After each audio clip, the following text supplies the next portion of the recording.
Highway 36, Denver, 8:47 a.m. A silver Mercedes flips, twice bursts into flames. Inside, a young woman trapped unconscious, bleeding gasoline, pooling fire spreading fast. Daniel Morrison has 30 seconds, maybe less. His choice: drive away safe to his 8-year-old daughter, or crawl into a burning car for a complete stranger. He chose courage. What he didn't know, that stranger would change his entire world. Because sometimes one moment of heroism doesn't just save a life, it reveals a destiny no one saw coming. This is that story. The apartment smelled like burnt toast and strawberry shampoo. Daniel Morrison stood at the kitchen counter, carefully writing on a small square of paper, while his daughter bounced around the living room, her rainbow backpack already strapped to her shoulders. "You're braver than you think. Love, Dad." He folded the note and tucked it into the plastic container next to the sandwich he'd cut into dinosaur shapes. The cookie cutter had been a purchase from the dollar store 2 years ago, right after Laura died, when he was desperately searching for ways to make Emma smile again. Small rituals, tiny anchors in a world that had tilted sideways. "Daddy, I'm going to be late." Emma appeared in the doorway, all freckles and wild brown hair that refused to cooperate, no matter how many times he tried to brush it. She was 8 years old and already smarter than him in ways that both terrified and amazed him.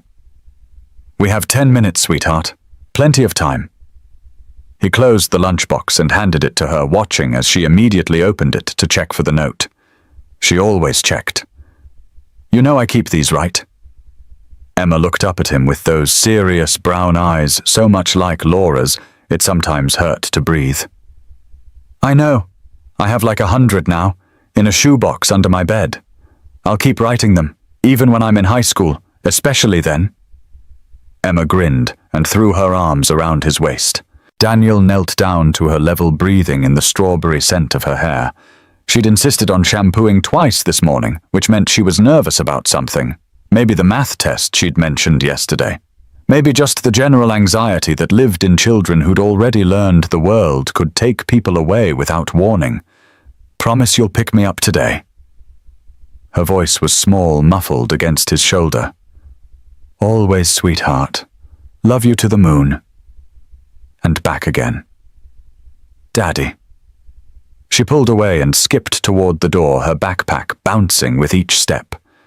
Daniel watched from the doorway as she joined the stream of children heading toward the school entrance. She turned back once, waved with her whole arm, and disappeared inside. He stood there longer than necessary, watching the doors where she'd vanished. The familiar ache settled in his chest, the one that never quite left. Laura should have been here for this, should have been the one writing lunch notes and braiding hair and kissing scraped knees.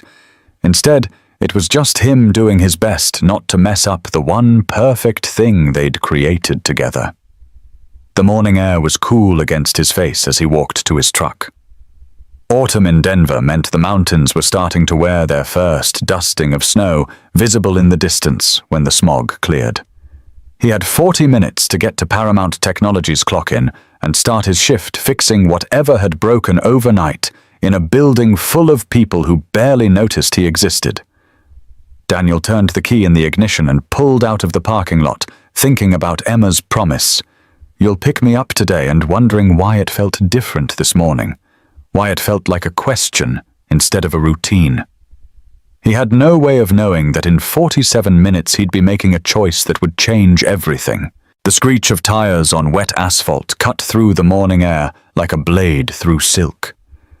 Daniel's hands tightened on the steering wheel as the silver Mercedes ahead of him suddenly swerved violently to the left.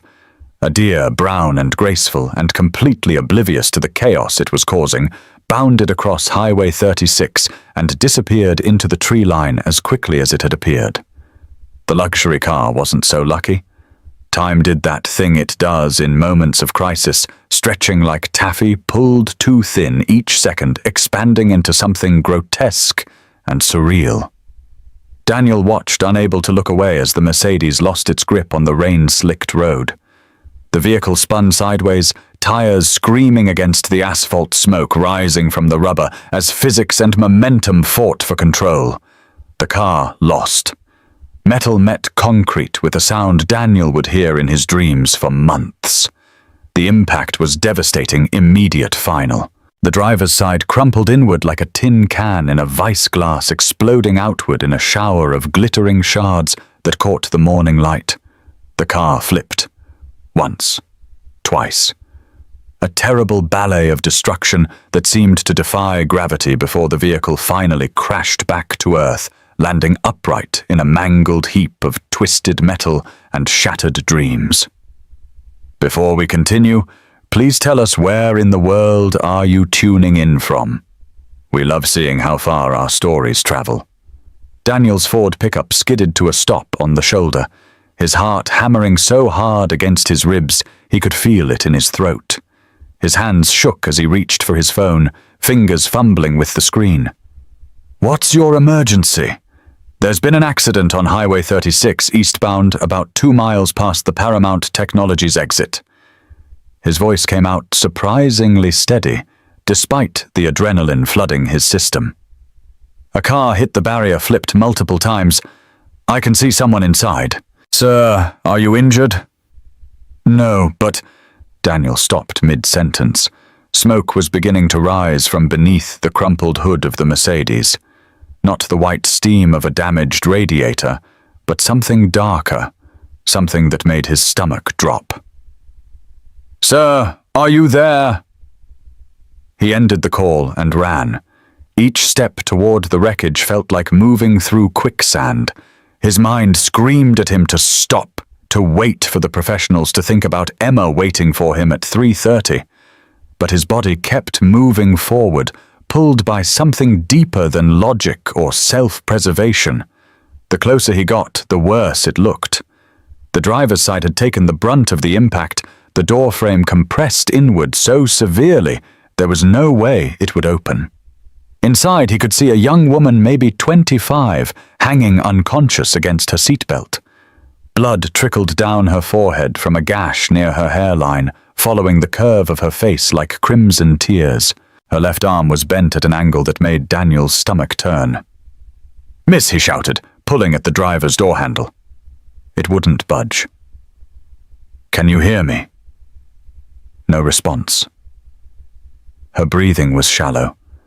Labored, the kind of breathing that said broken ribs or collapsed lung or internal bleeding or all of the above. Then the smell hit him. Gasoline. Sweet and sharp and absolutely terrifying. Daniel looked down.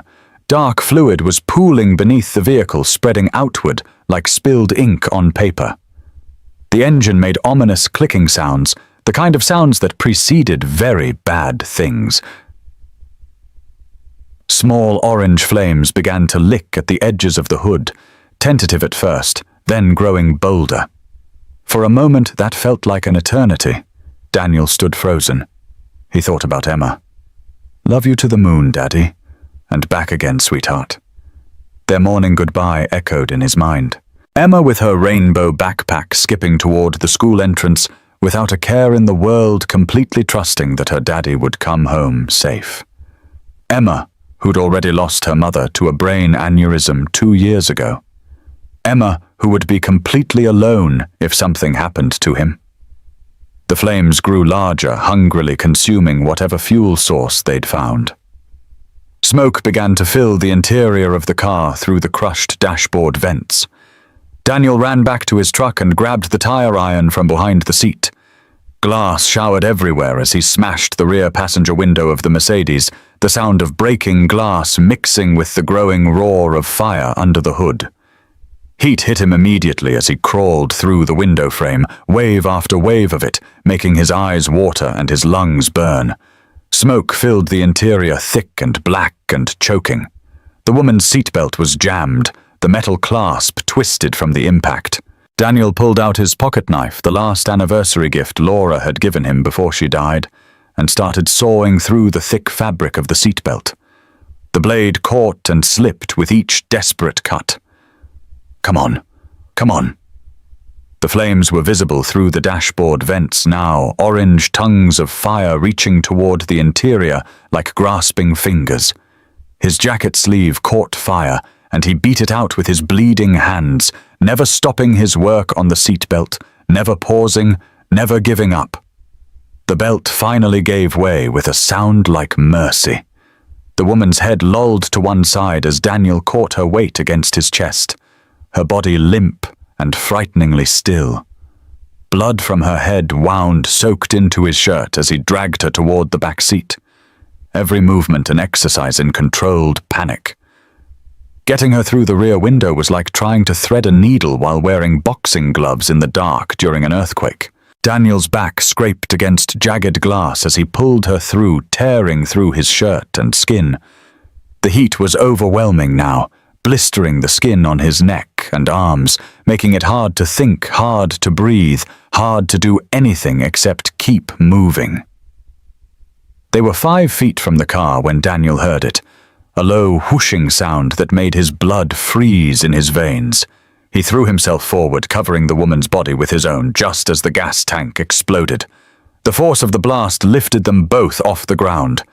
Daniel felt debris rain down on his back, sharp pieces of metal and glass embedding themselves in his shoulders and arms. The heat was like standing too close to a furnace, like the air itself was on fire. When the ringing in his ears finally subsided, Daniel found himself lying in the grass 10 feet from where the car had been. The woman was beneath him, still unconscious but breathing. He rolled off her carefully, every movement sending fresh waves of pain through his body. The Mercedes was nothing but a twisted skeleton of charred metal, now flames still dancing among the wreckage. Daniel pressed his jacket against the woman's head wound, his burned hands trembling with adrenaline and shock. "You're going to be okay," he whispered, though he wasn't sure if he was talking to her or himself. "Help is coming. Just hold on." In the distance, sirens wailed, getting closer. The world narrowed to a single point of focus, keep her breathing. Daniel knelt in the wet grass beside the unconscious woman, his jacket pressed against her head, wound, watching the rise and fall of her chest, with an intensity that made everything else fade to background noise. Blood seeped through the fabric, despite the pressure he was applying. His hands, raw with burns and embedded with glass, trembled from adrenaline and shock. The heat from the burning car reached him even here, 10 feet away, waves of it washing over his back where debris had torn through his shirt. He could feel moisture there, warm and sticky, that was probably blood. Probably his own. But he couldn't think about that. Couldn't think about the pain screaming through his nervous system or the fact that he might have just made Emma an orphan. All that mattered was this stranger's shallow breathing, the barely perceptible pulse he could feel beneath his burned fingers when he checked her neck, the way her eyelids fluttered occasionally, as if she was trying to swim up from deep water toward consciousness, but couldn't quite break the surface. "Thank you." The words were so quiet, Daniel almost missed them. Her lips had barely moved, her eyes still closed, but he'd heard it, clear as a bell, clear as a promise that she was still in there, still fighting. And somehow in that moment, Daniel knew Laura would have been proud. The paramedics found them like that. Daniel hunched over the unconscious woman, talking to her softly, even though she couldn't hear him, his body creating a shield between her and the burning wreckage, telling her about Emma, about how his daughter collected rocks and believed in magic and had the biggest heart of anyone he'd ever known, about how she'd lost her mother, but still found reasons to smile every single day. He didn't know why he was telling this stranger these things. Maybe because talking kept him from passing out. Maybe because if he stopped talking, he'd have to acknowledge the pain. Maybe because Laura used to say that hearing was the last sense to go, and if this woman died, he wanted her last moments to be filled with stories about hope, instead of the sound of flames consuming metal. "So you need to let us take a look at you." The voice belonged to a young paramedic with kind eyes and steady hands. Daniel looked up at him, momentarily disoriented. When had the ambulance arrived? How much time had passed? Take care of her first.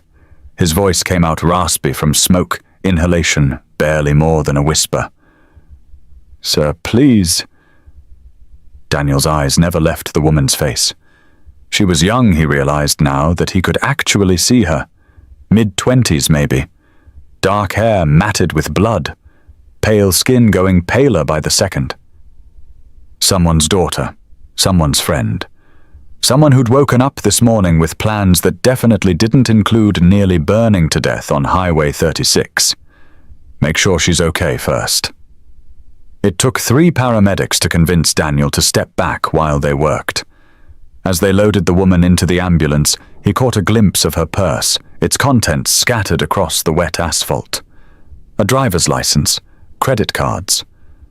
A photo of an older man with silver hair and kind eyes smiling at the camera with his arm around the young woman, both of them laughing at some private joke. The name on the license read, Rachel Bennett. Bennett. Like Bennett. Like Paramount Technologies, where Daniel had been working as a maintenance supervisor for the past 5 years. But the connection didn't register through the fog of shock and adrenaline. All that mattered was that she was breathing. That the paramedics were saying words like stable and responsive. What's your name, sir? Daniel Harrison Morrison, he said automatically. Then quieter. Is she going to be okay? The second paramedic, a woman with gentle hands who'd been cleaning the glass from his palms, paused in her work.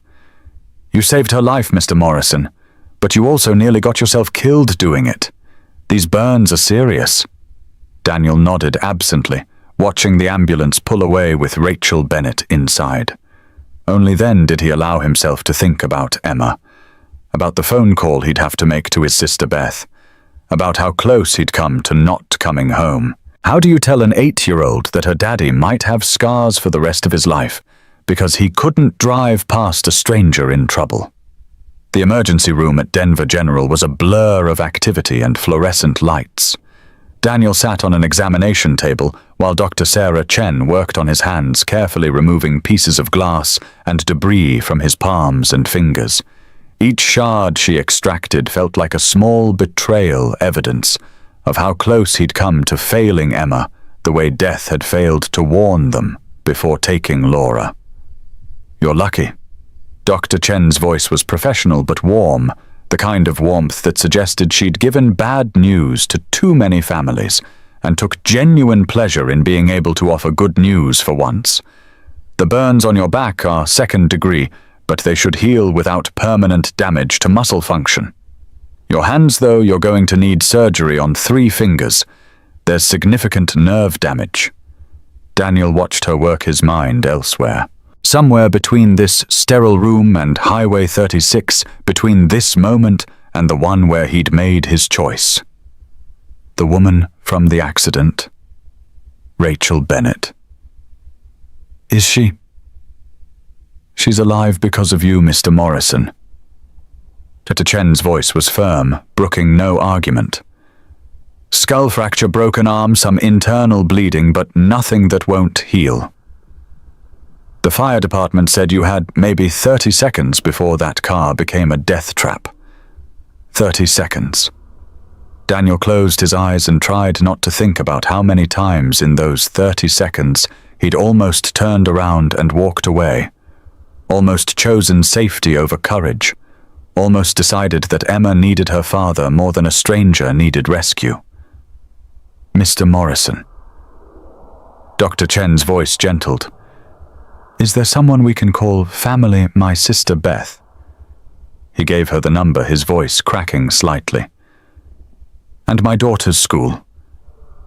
Emma, she's 8. I was supposed to pick her up at 3:30. The medication was making everything feel distant and strange, like he was watching his life through a fogged window. But the thought of Emma waiting for him at school, watching the other kids get picked up one by one until she was the last one left, brought everything into sharp, painful focus. We'll take care of that, Dr. Chen assured him. But you're going to be here for a while. Surgery, observation, physical therapy. This isn't something you recover from in a day or two. Daniel nodded, staring down at his bandaged hands. 2 weeks ago, his biggest worry was whether he could afford to fix the water heater in their apartment.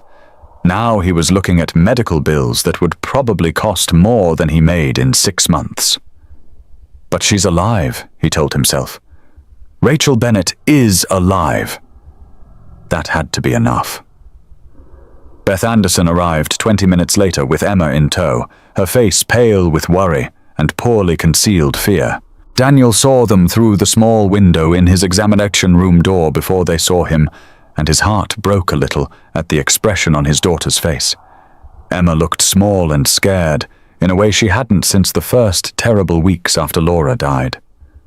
"Uncle Danny's here, sweetie. He's okay." Beth's voice was pitched for reassurance, but Daniel could hear the tremor underneath. The door opened, and Emma launched herself toward the hospital bed before Beth could stop her, then pulled up short when she saw the bandages covering her father's arms. Her brown eyes went wide, filling with tears she was trying desperately not to shed. "What happened to you?" Daniel looked at his daughter, all freckles and worried brown eyes and tangled hair from the playground, and felt his heart break into smaller pieces than he'd thought possible. How did you explain to a child that sometimes adults had to make choices between safety and doing what was right? How did you help her understand that the world required both caution and courage, and knowing which one to choose was the hardest part of being human? "I helped someone who was hurt, sweetheart." He kept his voice gentle, steady. "But I'm okay. I'm going to be okay." Emma climbed carefully onto the bed beside him, her small body radiating warmth as she pressed against his side, avoiding his bandaged hands with the careful precision of a child who understood that Daddy was fragile right now. "Were you scared?" "Terrified," Daniel admitted, because he'd learned after Laura died that honesty was better than false comfort. Children could sense lies the way animals could sense earthquakes, and Emma had already had enough of her world shaken to its foundations. But sometimes being brave means doing the right thing even when you're scared, like how you took care of me after Mommy went to heaven. Daniel's throat tightened. Emma only talked about Laura in whispers, usually late at night when the dreams were bad and the dark felt too heavy. Hearing her mention it so matter-of-factly was both heartbreaking and hopeful, like watching a wound close over scar tissue. Painful but necessary. Progress. "Yeah, baby, just like that." Beth squeezed his shoulder, her touch careful of his injuries. The school called. "You missed work. Have you called Tom yet?" Tom Reynolds, his supervisor at Paramount Technologies. A good man who'd been patient when Daniel needed time off after Laura's death, who'd let him adjust his schedule to accommodate Emma's needs, who'd looked the other way when Daniel showed up late, because parent-teacher conferences ran long, or because Emma had woken up crying from nightmares and needed extra time to feel safe again. But patience had limits. Missing 2 weeks for medical recovery was one thing. Missing work because you'd nearly killed yourself saving a stranger was another thing entirely. "I'll call him tomorrow," Daniel said, his eyes drifting closed despite his best efforts to stay present. "Right now, I just want to go home." But even as he said it, he knew home was changed now. That this decision, this choice to stop instead of drive past, had altered something fundamental in the architecture of their lives. He could feel it in the weight of Emma's head against his chest, in the careful way Beth was looking at him like he was a stranger wearing her brother's face, in the ache of his burned hands and the knowledge that some scars ran deeper than skin. Emma settled herself more comfortably against him and pulled out her coloring book, the one with pictures of superheroes that she insisted all looked exactly like her daddy, even though Daniel had pointed out multiple times that he was neither 6 feet tall nor capable of flight. As she colored her tongue poking out the side of her mouth in concentration, Daniel lay in that hospital bed watching his daughter, and couldn't shake the feeling that something had fundamentally changed. Not just in his body with the burns and cuts that would leave permanent scars, but in his understanding of who he was and what he was capable of. Laura used to say that love meant showing up for people even when it cost you everything. Daniel had always thought she was talking about family, about the way you take care of your wife and daughter no matter what. He'd never considered that sometimes love meant showing up for complete strangers, for people whose names you didn't know, whose stories you'd never hear, whose gratitude you might never receive. But watching Emma carefully color Superman's cape in precise strokes of red, so focused on making something beautiful despite the worry he could see in the tension of her small shoulders, Daniel thought maybe that was the most important lesson Laura had tried to teach him. That love didn't have boundaries. That showing up mattered regardless of whether the person you were showing up for was family or friend or complete stranger trapped in a burning car. The thought should have been comforting.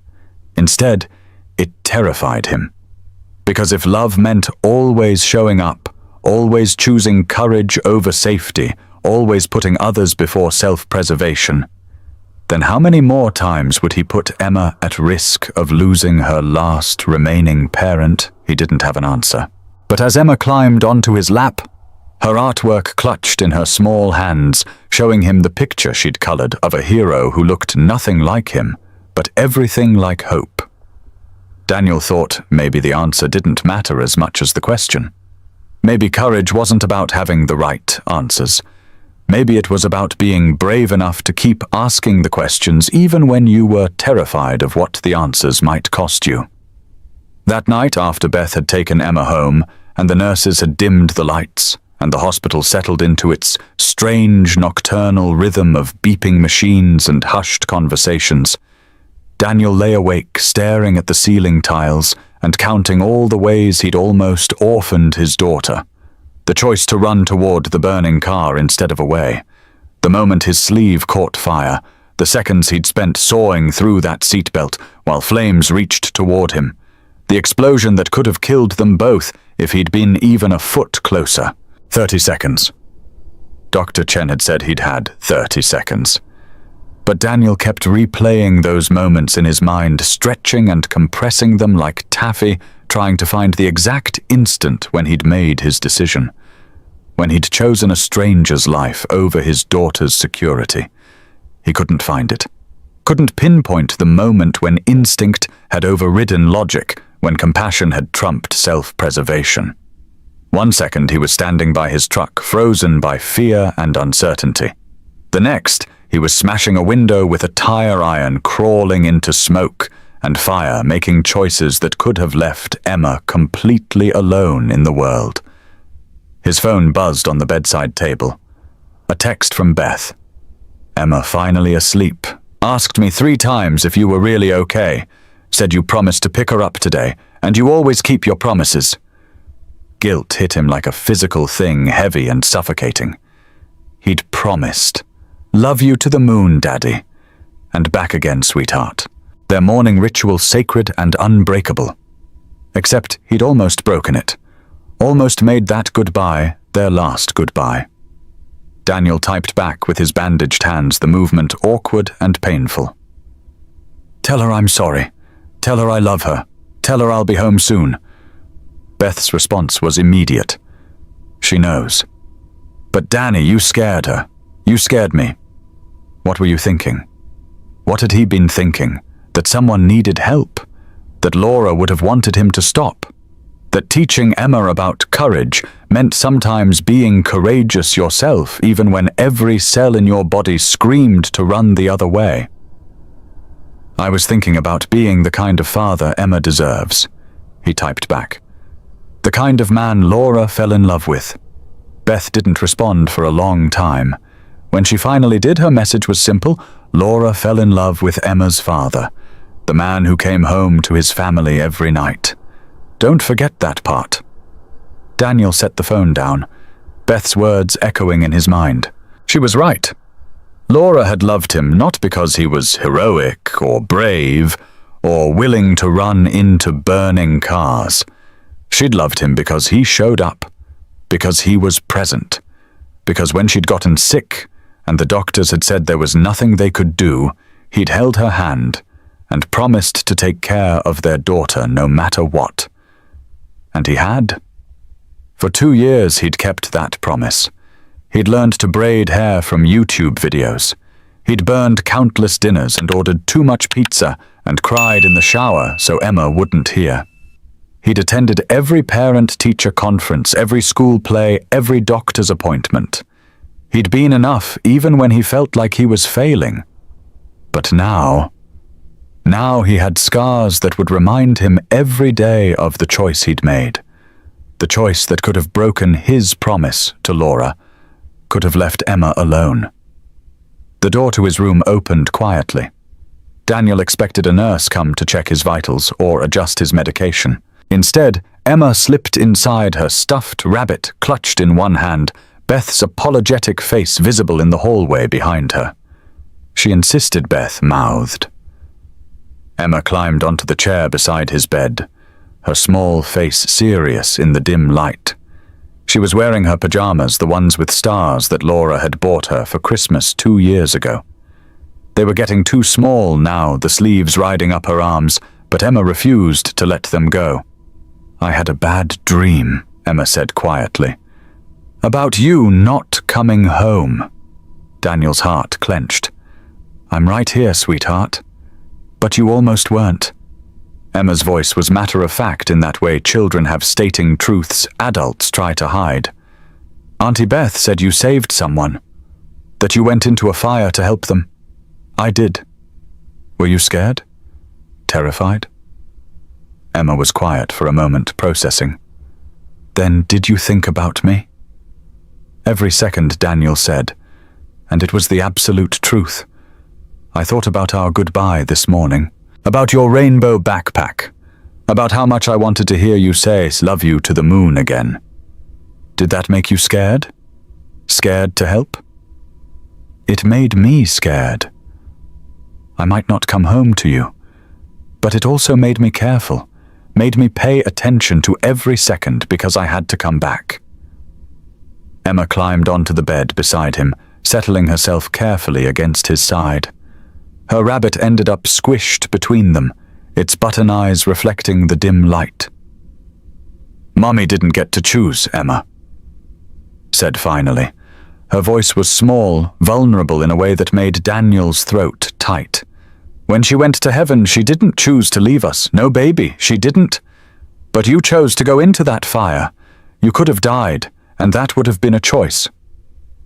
Daniel had no answer for that. Because she was right. He had chosen, had weighed the risks and made his decision, and nearly orphaned his daughter in the process. "I'm sorry," he whispered. Emma was quiet for a long time. "Then I'm not. You're not." She shook her head, her hair tickling his chin. "Because if you'd driven past, you wouldn't be my daddy anymore." Daniel's chest tightened. "Emma, I'll always be your daddy." "No," she said firmly. "You'd be the man who used to be my daddy, the one who taught me to help people and be brave and show up when things are hard. If you'd driven past that lady, you would have become someone else, someone scared. And I don't want a scared daddy. I want the brave one." Tears slipped down Daniel's face, hot and unexpected. When had his 8-year-old become so wise? When had she learned to see through his fear and guilt, to the truth underneath? Emma reached up and wiped his tears with her small hand. "It's okay to cry, Daddy. Mommy said crying means you care about things." She was right about that. Laura had been right about most things. They lay there together in the dim hospital room, father and daughter, both of them learning what it meant to be brave, to be scared and brave at the same time, to make impossible choices and live with the consequences, to love deeply enough that the thought of loss was terrifying, but the alternative not loving at all was worse. Eventually, Emma fell asleep against his chest, her breathing deep and even. Beth appeared in the doorway ready to take her home, but Daniel shook his head. Let her stay, just for tonight. Because tomorrow he'd have to be strong again. Have to make phone calls and deal with medical bills and figure out how to work with hands that might never fully heal. But tonight, he could hold his daughter and be grateful that he'd made it back to her, that he'd had 30 seconds of courage when it mattered most, that he'd become, at least for one morning on Highway 36, the kind of man his daughter believed him to be. 3 days later, in the hospital, Daniel stared at his bandaged hands trying to grip a spoon.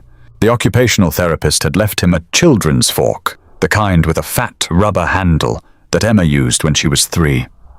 His pride stung worse than the burns. The door opened. Emma peeked in her backpack, still on from school. "Daddy, can I help?" Daniel wanted to say no. Wanted to tell her that daddies were supposed to take care of daughters, not the other way around.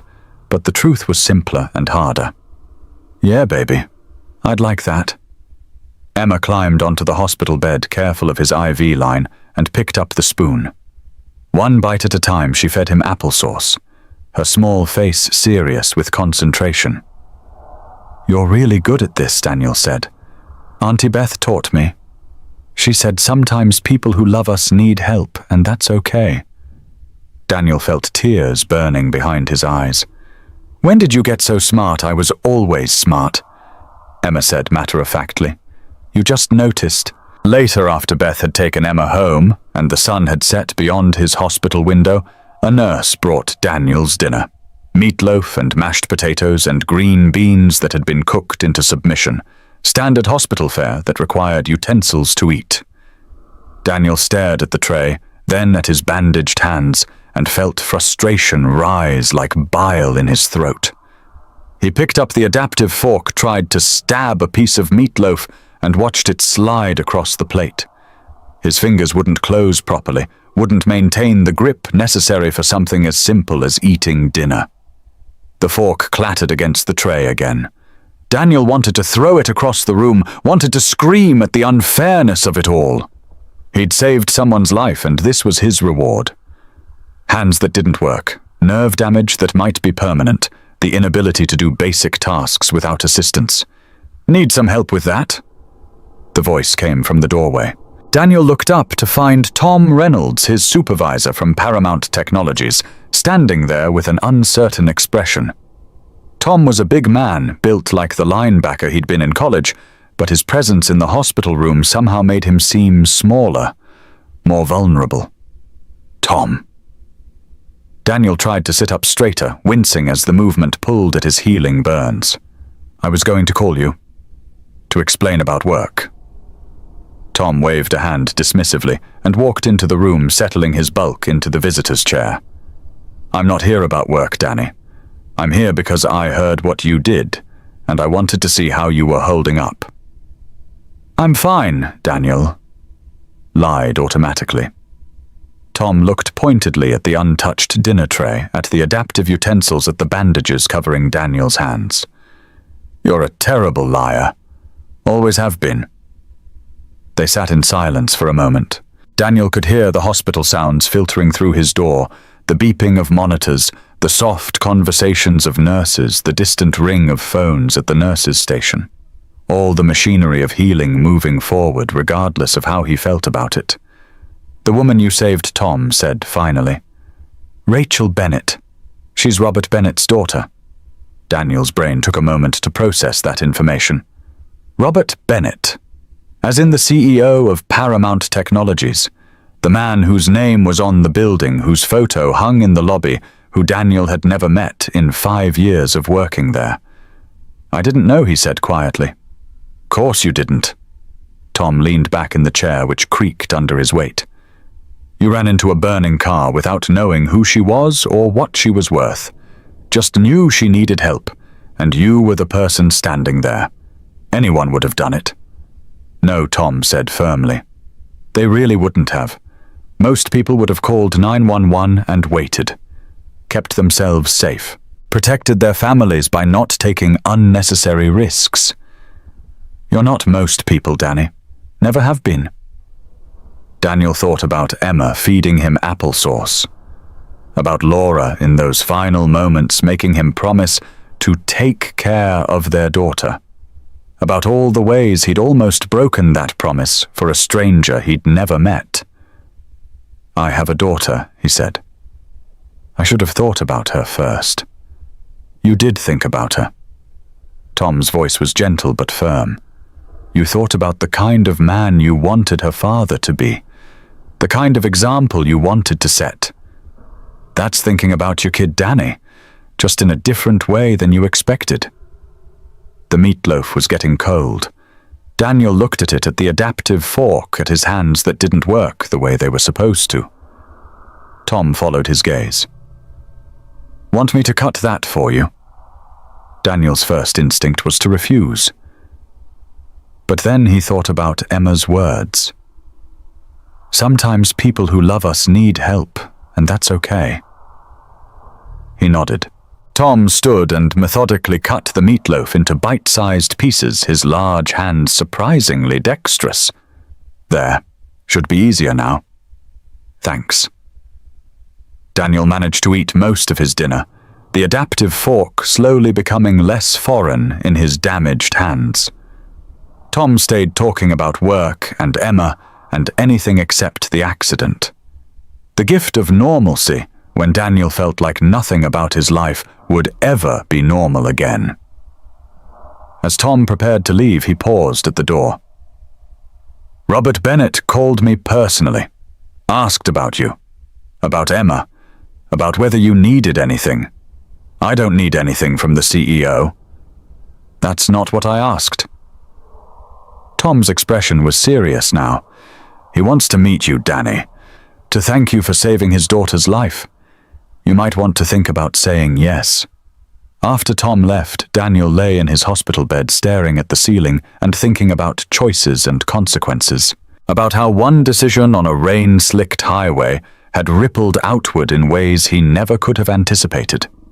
How 30 seconds had somehow connected him to people he'd never met, created debts and obligations he didn't know how to navigate. His phone buzzed. A text from Emma sent from Beth's phone, "Good night, Daddy. Love you to the moon." He typed back awkwardly with his bandaged hands, and back again, sweetheart, always, always. The word felt like a promise and a prayer, a reminder that some things remained constant even when everything else changed, that love persisted despite pain, despite scars, despite hands that didn't work right, and choices that cost more than you expected to pay. Daniel closed his eyes and tried to sleep, but all he could see was fire and smoke and a stranger's face as he pulled her from certain death. All he could feel was the weight of decisions made in 30 seconds that would echo through the rest of his life. Tomorrow he'd start physical therapy in earnest. Tomorrow he'd figure out how to hold a wrench with reconstructed fingers. Tomorrow he'd begin the long process of recovery. But tonight, he just held on to always and hoped it was enough. Week 2 after the accident. Physical therapy. The foam ball sat on the table between them like an accusation. It was designed for children, soft and squeezable and bright blue.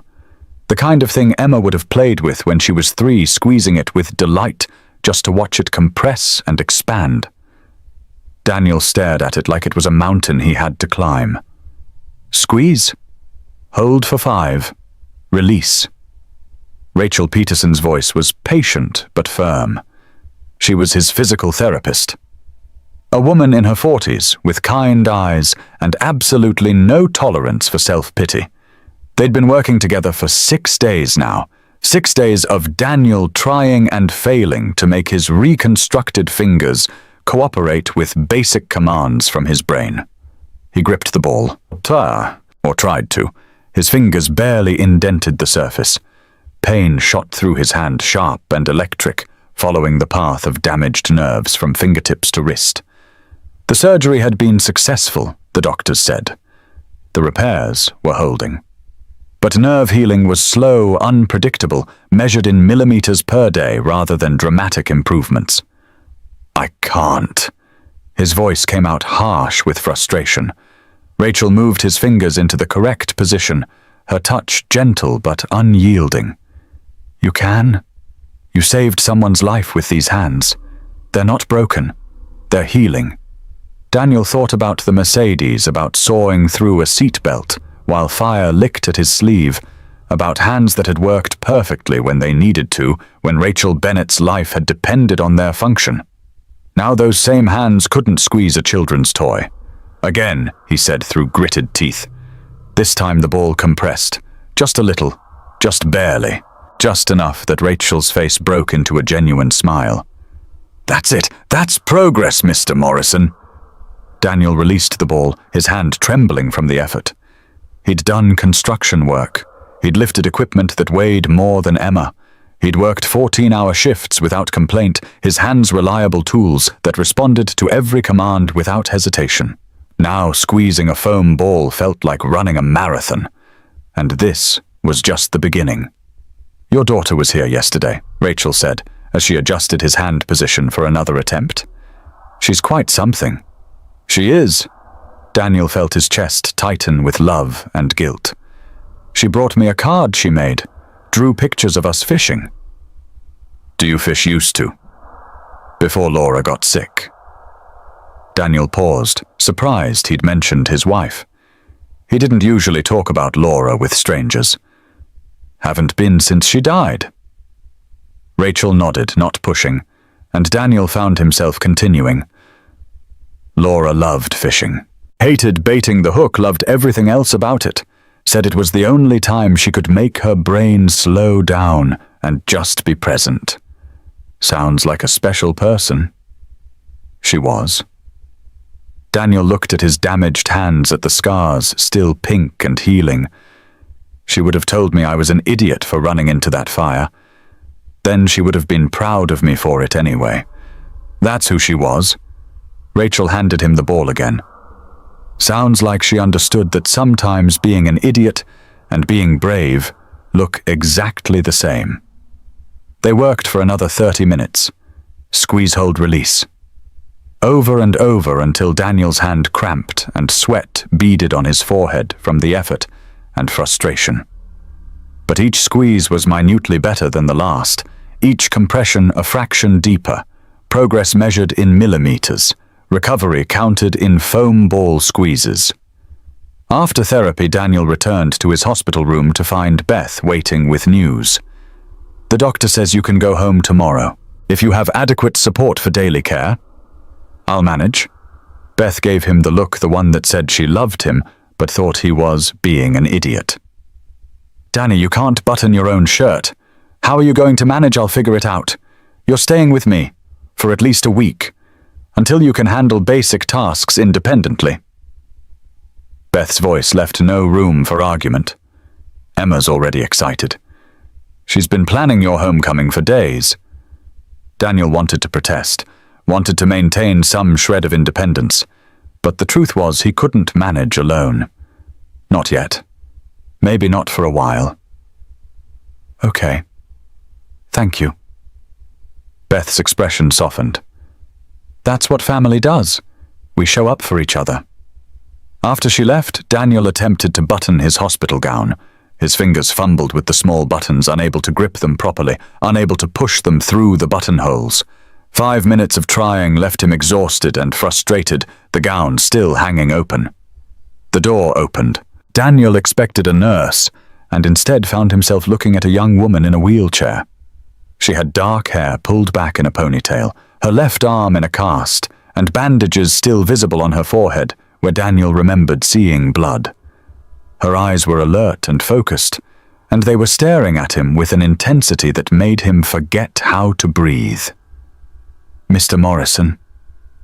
Her voice was soft but clear. I'm Rachel Bennett. Daniel opened his mouth, but no words came out. This was the woman he'd pulled from the burning car, the stranger he'd risked everything to save. Conscious now, alive, looking at him like he was something more than human, instead of just a man who'd made an impulsive decision. "I wanted to thank you," Rachel continued. She maneuvered her wheelchair closer with practiced ease. "For my life. For everything. I just did what anyone would do." "No." Rachel's voice was firm. Most people would have driven past, would have called for help and kept themselves safe. You didn't. You ran toward fire. For me. A complete stranger. They looked at each other across the small hospital room. Daniel saw tears gathering in Rachel's eyes, saw the weight of what had almost happened written in the set of her shoulders. "I don't know how to thank you for that," she whispered. "How do you thank someone for your life?" "You just did," Daniel said. "And you don't have to. I'm just glad you're okay." Rachel smiled through her tears. "My father wants to meet you. He's been trying to find the right time, the right way to say thank you. He's not good with emotions, but he's been crying every day since the accident. I've never seen him cry before." Daniel thought about Tom's visit, about Robert Bennett calling personally. The CEO whose name was on the building whose daughter was alive because of 30 seconds of courage. "You don't owe me anything. Neither does your father. We owe you everything," Rachel said simply.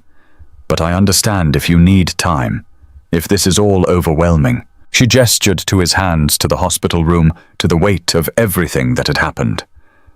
"I just needed to see you, to say thank you in person, to tell you that I remember." Remember what Rachel's eyes filled with fresh tears. "You talking to me, while you were pulling me out. You told me about your daughter, about Emma, how she loves rocks and believes in magic, how she lost her mother but still finds reasons to smile. I was unconscious, but I heard you. Your voice was the only thing keeping me anchored." Daniel's throat tightened. "I didn't know you could hear me.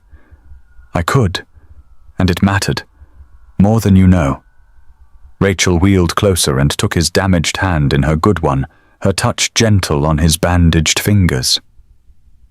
"Thank you, Mr. Morrison, for seeing me when you could have looked away, for choosing courage when safety was the easier option, for giving my father more time with his daughter." She released his hand and maneuvered her wheelchair toward the door, pausing at the threshold. "My father would like to meet you tomorrow. At his office if you're well enough. No pressure, no expectations. Just a conversation between two people whose lives are connected now, whether we planned for it or not." After she left, Daniel sat on his hospital bed and stared at his hands. These broken, damaged, healing hands that had saved a life and cost him so much. He thought about Rachel's words about being heard while unconscious, about voices anchoring us when we're drowning.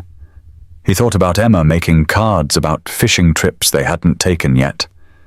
About Laura saying sometimes being an idiot and being brave look the same. About 30 seconds that had connected him to people and purposes larger than he'd ever imagined. Tomorrow he'd meet a CEO. Tomorrow he'd navigate conversations about gratitude and debt and obligations he didn't fully understand. But tonight, he'd managed to squeeze a foam ball. Tonight, recovery was measured in millimeters, and that was enough. Progress, Rachel, the therapist, had said. That's progress. And maybe Daniel thought as he finally managed to button one button on his hospital gown, maybe millimeters were how you measured courage too. One small choice at a time. One squeeze. One button. One day. One life saved and many more changed in the process. 4 months after the accident. Daniel was home now, mostly healed, the pink scars on his hands and back, serving as permanent reminders of that morning on Highway 36. Emma had adapted to having her father back, had stopped asking every morning if he promised to come home, had started sleeping through the night again, without nightmares about fires and ambulances and empty houses. Or so Daniel had thought. He woke at midnight to the sound of soft crying coming from Emma's room, the kind of crying that was trying hard to stay quiet, muffled into a pillow, so as not to disturb anyone. Daniel's heart clenched as he got out of bed and padded down the hallway. Emma was sitting at her small desk homework, spread out in front of her, but clearly untouched. She was staring at the family photo on the wall beside her bed. The one from before. Before Mommy went to heaven. Before Daddy got hurt saving people. The one where they were just a normal family at the beach, frozen in a moment of uncomplicated happiness. "Sweetheart, what's wrong?" Emma looked up, her face blotchy and wet with tears. "I had a bad dream. About the fire. About you not coming home."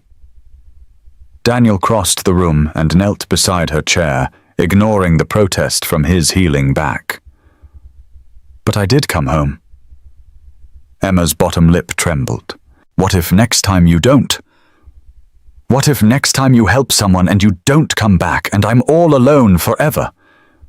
The fear Daniel had been trying to protect her from the one he'd thought she'd moved past sat between them now, like a living thing. He'd been fooling himself, thinking 4 months was enough time for an 8-year-old to process the reality that her father had almost died. That she'd almost lost both parents within 2 years. "Come here, baby." Daniel moved to sit on her bed, and Emma immediately crawled into his lap, curling against him like she used to do when she was much smaller. Her small body trembled with suppressed sobs. "I heard you and Auntie Beth talking last week," Emma said, her voice muffled against his shoulder. "She said you could have died, that you were really lucky, and I already don't have a mummy, and if you died too, I'd be all alone forever." Daniel felt his own throat tighten, tears burning behind his eyes. She was right. She was absolutely right.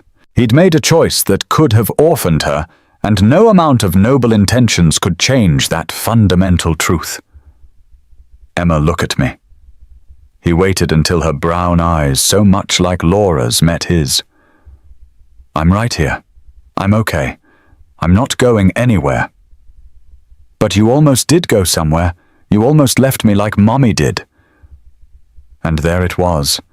The fear he'd been too focused on his own recovery to notice. The terror of an 8-year-old who'd already lost one parent to forces beyond anyone's control, now grappling with the knowledge that her remaining parent had voluntarily put himself in mortal danger. "You want to know what I thought about when I was pulling that lady out of the car?" Emma nodded against his chest. Daniel's voice cracked slightly. "I thought about our goodbye that morning. About your rainbow backpack, about how you said love you to the moon, and I said, and back again. I thought about how much I wanted to hear you say it again, about how I had to make it back to you. Did that make you scared, terrified? But it also made me careful.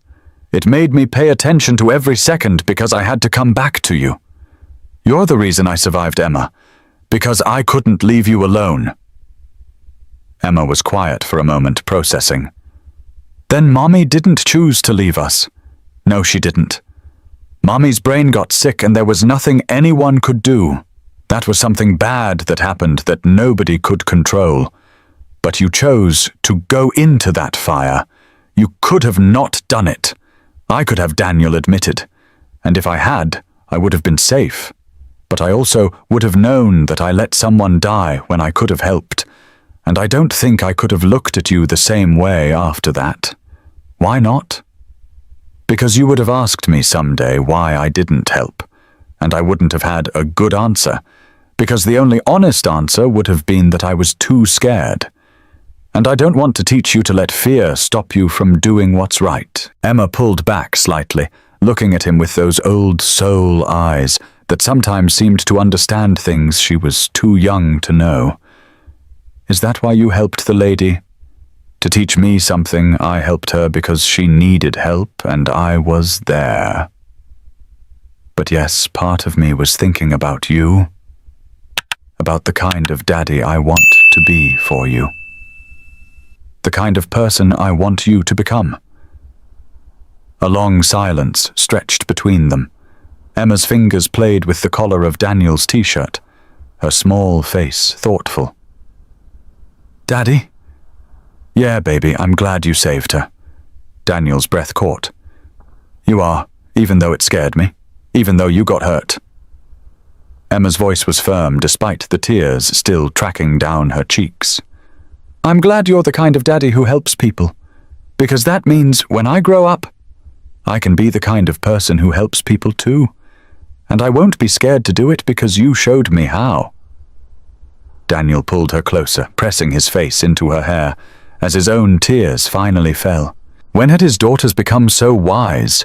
When had she learned to see past her fear to the larger truth underneath? "Just maybe," Emma continued, her voice taking on a practical tone, "maybe next time you could help people in ways that don't make you catch on fire." Daniel laughed, surprised by the sudden shift from profound to pragmatic. "Deal, sweetheart. No more catching on fire. Promise, promise. Cross my heart."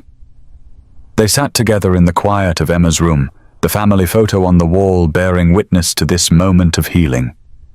Daniel thought about Laura, about how proud she would be of their daughter, how she would have handled this conversation with more grace, more wisdom.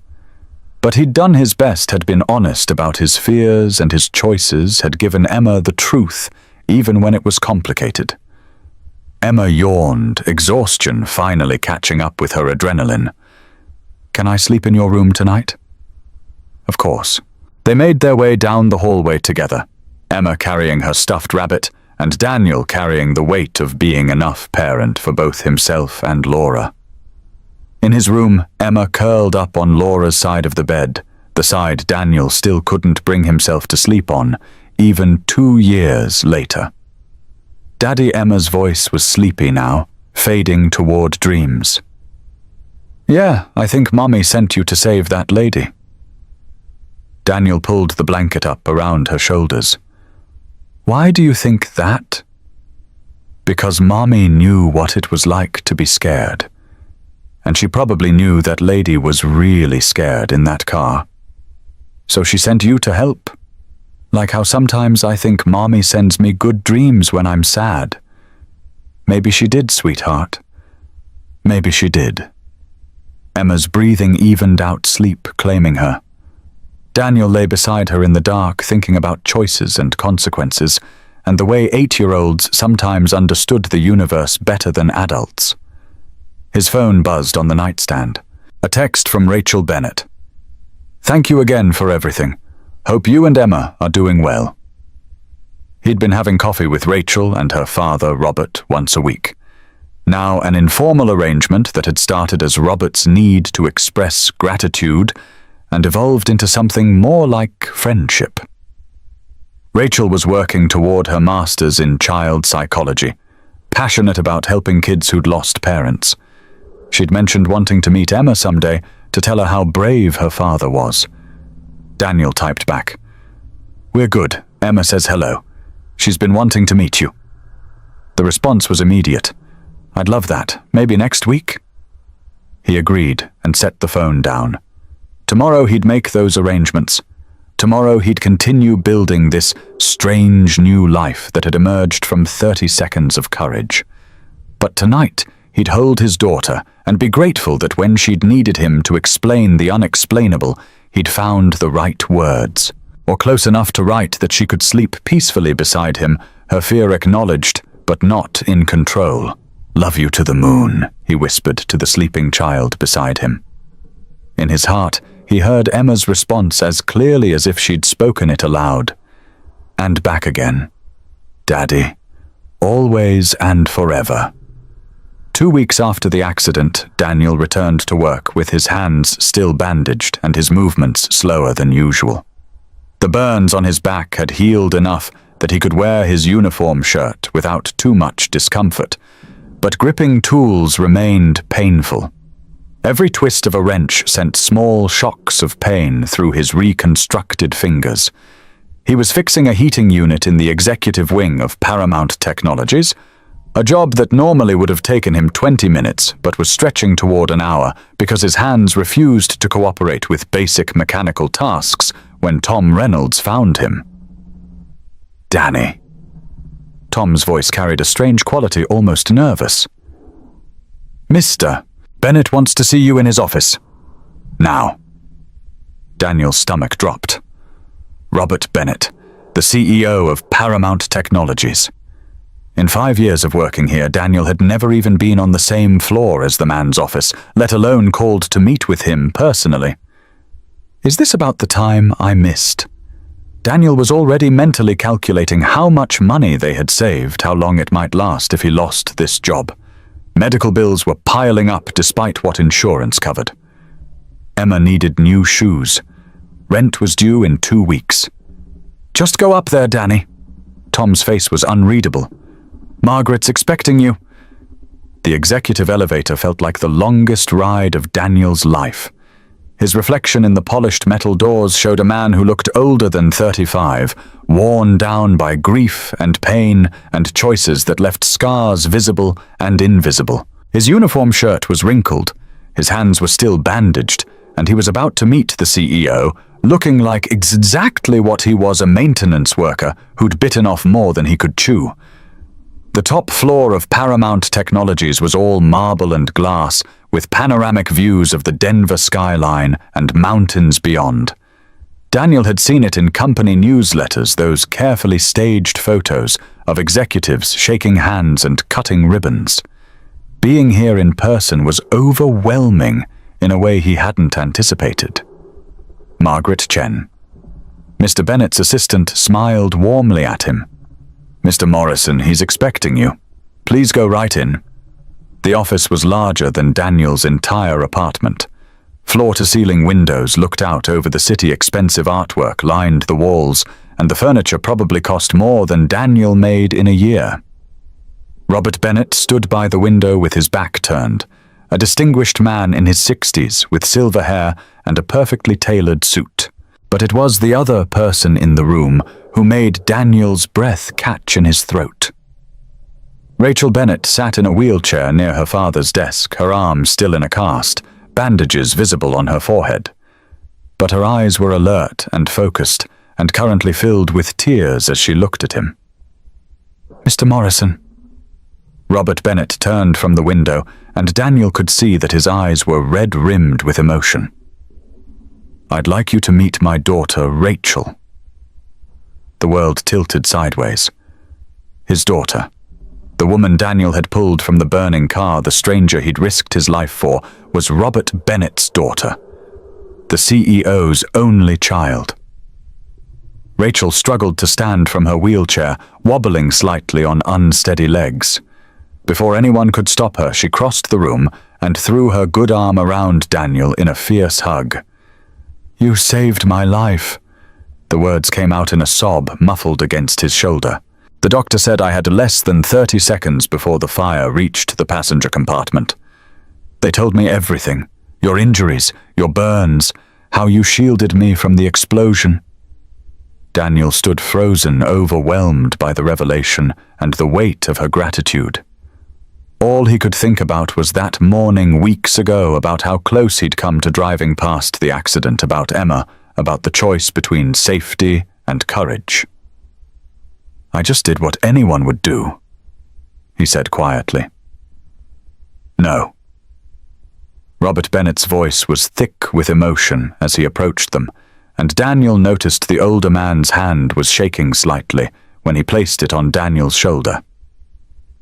Mr. Morrison, Daniel, I've spent the last 2 weeks learning about you, about your wife Laura, about Emma, about how you've worked here for 5 years without a single complaint, how you've never missed a day except when you were literally in the hospital because you saved my daughter's life.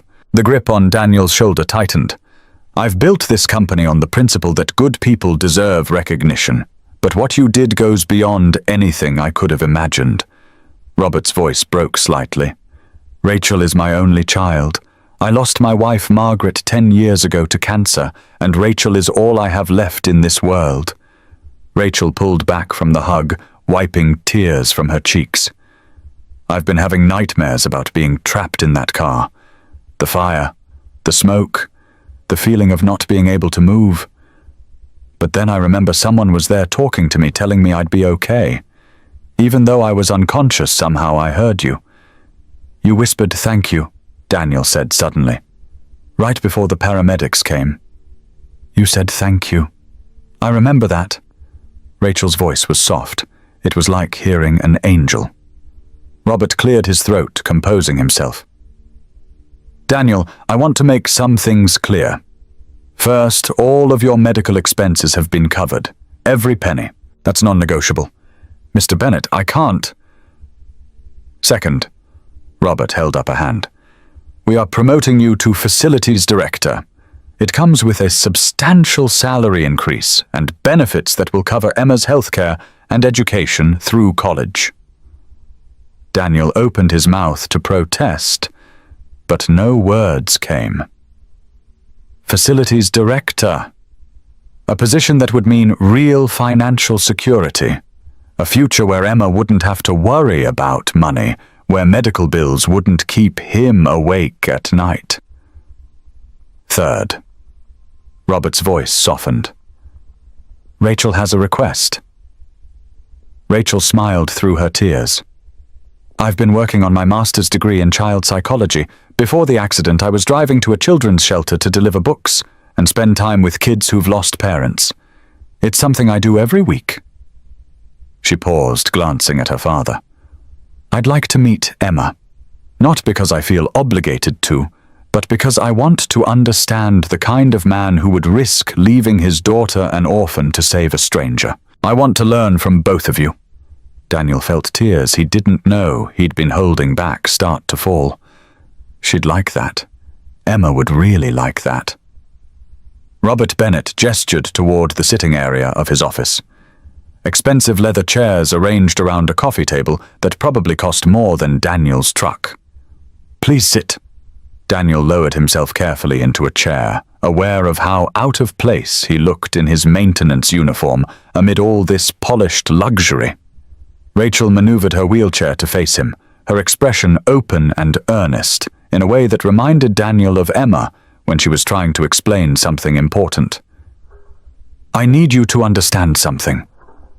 Robert began settling into the chair across from Daniel. He looked smaller somehow, less like the powerful CEO and more like a father who'd come too close to losing everything that mattered. The morning of Rachel's accident, we'd had a fight. Rachel reached out and touched her father's hand. Dad, you don't have to. Yes, I do. Robert's voice was firm but gentle. He needs to understand what he gave back to me. The older man's eyes met Daniel's. I told my daughter she was wasting her education on charity work with children, that she should be focusing on the family business, learning to take over when I retire. She left angry with me. And then I got the call that she'd been in an accident. Robert's composure cracked slightly. For 10 minutes while I drove to the hospital, I thought I'd lost her. 10 minutes of imagining a world without my daughter in it. 10 minutes of regretting every harsh word, every moment I'd prioritized business over our relationship. 10 minutes of bargaining with whatever higher power might be listening, promising I'd be a better father if I just got another chance. You gave me that chance, Mr. Morrison. Robert's voice was raw with emotion. You gave me the opportunity to tell my daughter I was wrong, that I'm proud of her, that the work she does helping grieving children matters more than any profit margin or quarterly report. Daniel thought about his own last words to Emma that morning. Love you to the moon. Thank God he'd said it. Thank God that if the worst had happened, at least Emma would have known. I was so ready to give up, Rachel said quietly. Her voice pulled Daniel's attention back to her. After the accident, after I woke up in the hospital, all I could think about was how I'd wasted that morning fighting with my dad instead of telling him I loved him.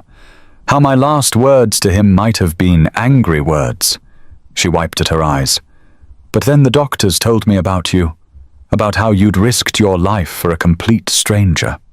How you'd shielded me from the explosion with your own body. How you'd talked to me the whole time even though I couldn't respond. And I realized something. What's that, Daniel asked? That I'd been given a second chance too. Not just at life, but at being the person I wanted to be. She looked at her father with obvious affection. My dad and we've spent 10 years circling around our grief over my mom, building walls instead of bridges, using work and charity and anything else we could find to avoid actually dealing with our loss. Your courage in saving me, it didn't just give us more time together, it gave us permission to finally heal. Robert nodded, his eyes bright with unshed tears. My wife Margaret died when Rachel was 15. Pancreatic cancer. 6 months from diagnosis to the end. I threw myself into building this company, telling myself I was securing Rachel's future. The truth is, I was running from my grief. And in the process, I lost 10 years with my daughter. He looked at Daniel directly. You taught me something about being a father. You showed me that being present means more than providing. That courage isn't just about grand gestures like running into burning cars. It's about showing up for the small moments, the lunch notes, the parent-teacher conferences, the everyday acts of love that build a life. Daniel thought about the note he'd written that morning. You're braver than you think. Simple words scrawled on a small piece of paper that Emma kept in a shoebox under her bed. Had he really understood what he was doing? Had he known those small gestures mattered this much? Your daughter, Robert continued. Tell me about her. Emma's 8. Daniel found himself smiling despite the weight of the conversation. She's smart and kind, and sometimes too wise for her own good. She collects rocks and believes in magic, and thinks every superhero looks exactly like me, even though I keep telling her I'm just a regular person. She lost her mother 2 years ago. Laura had a brain aneurysm.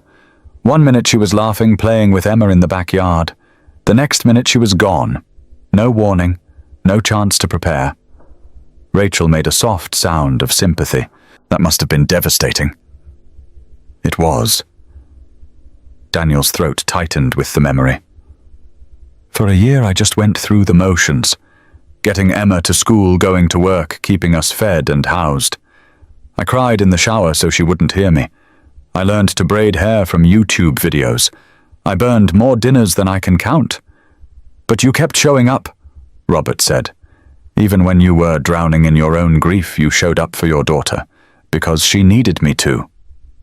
Daniel shrugged. You don't get to stop being a parent just because being a parent is hard. The three of them sat in silence for a moment, connected by loss and survival, and the strange ways life brings people together. I want to do something for you, Robert said finally.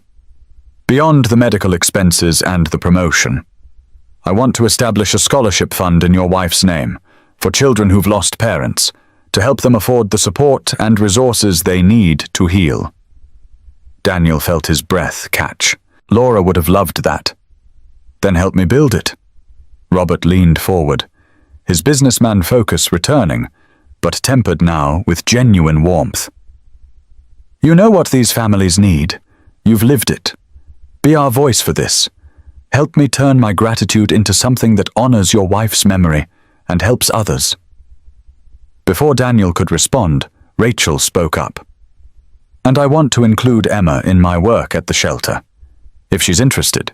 If you're comfortable with it. She paused. I think meeting other kids who've lost parents might help her. And honestly, I think she might help them too. Daniel thought about Emma feeding him applesauce in the hospital. About her wisdom when she'd said sometimes people who love us need help, and that's okay. About how she'd processed her fear and come out the other side stronger. She'd like that, he said. Emma would really like that. Robert stood and extended his hand. Daniel stood as well, his damaged fingers closing around the CEO's grip as firmly as they could manage. Welcome to the executive team, Daniel. And thank you. For my daughter. For reminding me what matters. For being the kind of man who stops when others drive past. After Daniel left the office after the elevator carried him back down to the maintenance floor, after he'd changed out of his uniform and prepared to drive home. Tom Reynolds found him in the parking lot.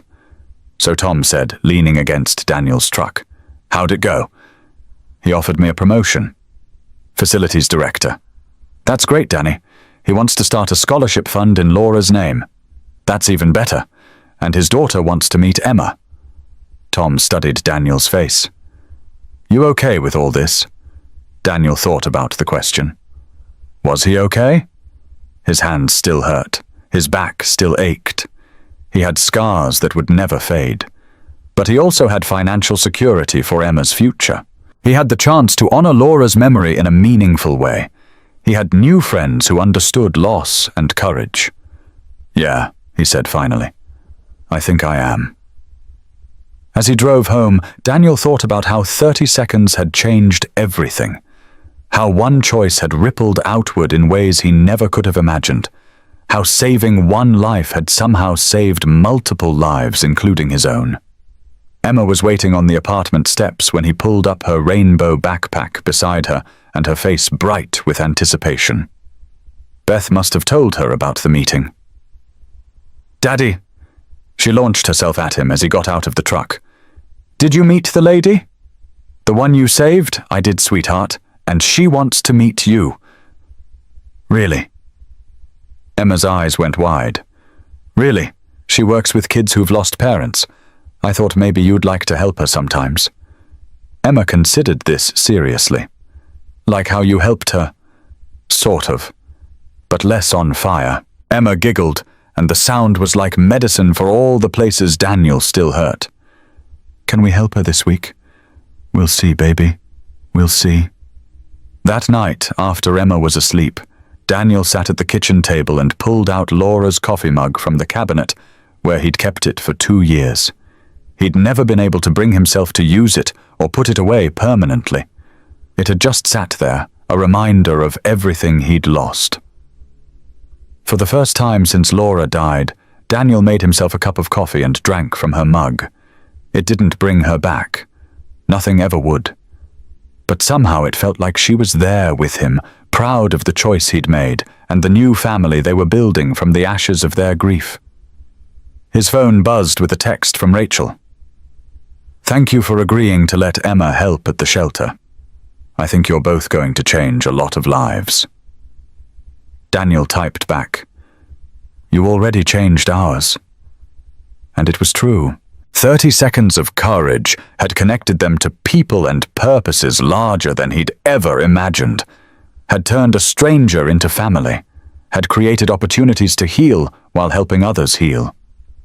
Laura had been right about so many things, but she'd been most right about this love means showing up, even when it's hard. Especially when it's hard. And Daniel intended to keep showing up for Emma, for the memory of Laura, for Rachel and Robert, for all the grieving children who needed to know they weren't alone. One day at a time, one choice at a time, one life touching another until the ripples spread farther than anyone could see. The promotion paperwork sat on Daniel's kitchen table like a promise and a challenge. Facilities director. A salary that would mean Emma could have the childhood she deserved, could attend good schools, could go to college without drowning in debt. Benefits that would cover her health care, her dental work, her future. It was everything Laura had wanted for their daughter, everything Daniel had been struggling to provide on a maintenance supervisor's salary. But accepting meant more than just a better paycheck. It meant joining the executive team. It meant meetings and budgets and responsibilities that extended far beyond fixing heating units and unclogging drains. It meant becoming someone he'd never imagined being. You're thinking too loud.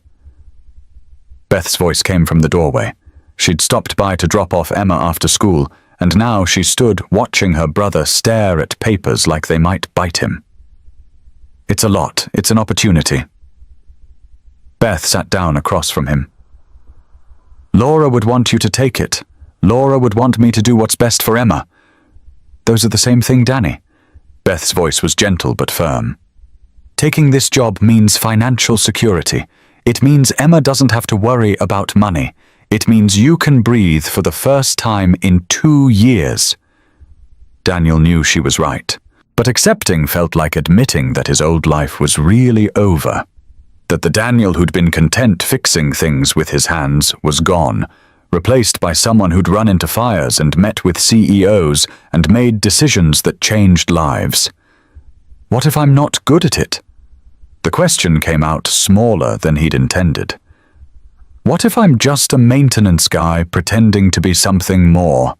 Beth reached across the table and took his scarred hand in hers. You saved someone's life, Danny.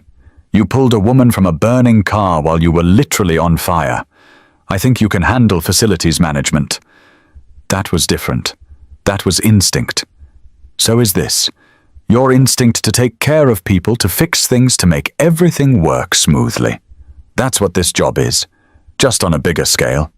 Emma appeared in the doorway holding a paper she'd clearly been working on at the kitchen counter. She'd been unusually quiet since getting home, had gone straight to her homework, without her usual chatter about her day. Daddy, I made something for you. Daniel took the paper, and his throat tightened. It was a drawing of two figures, one tall and one small, holding hands.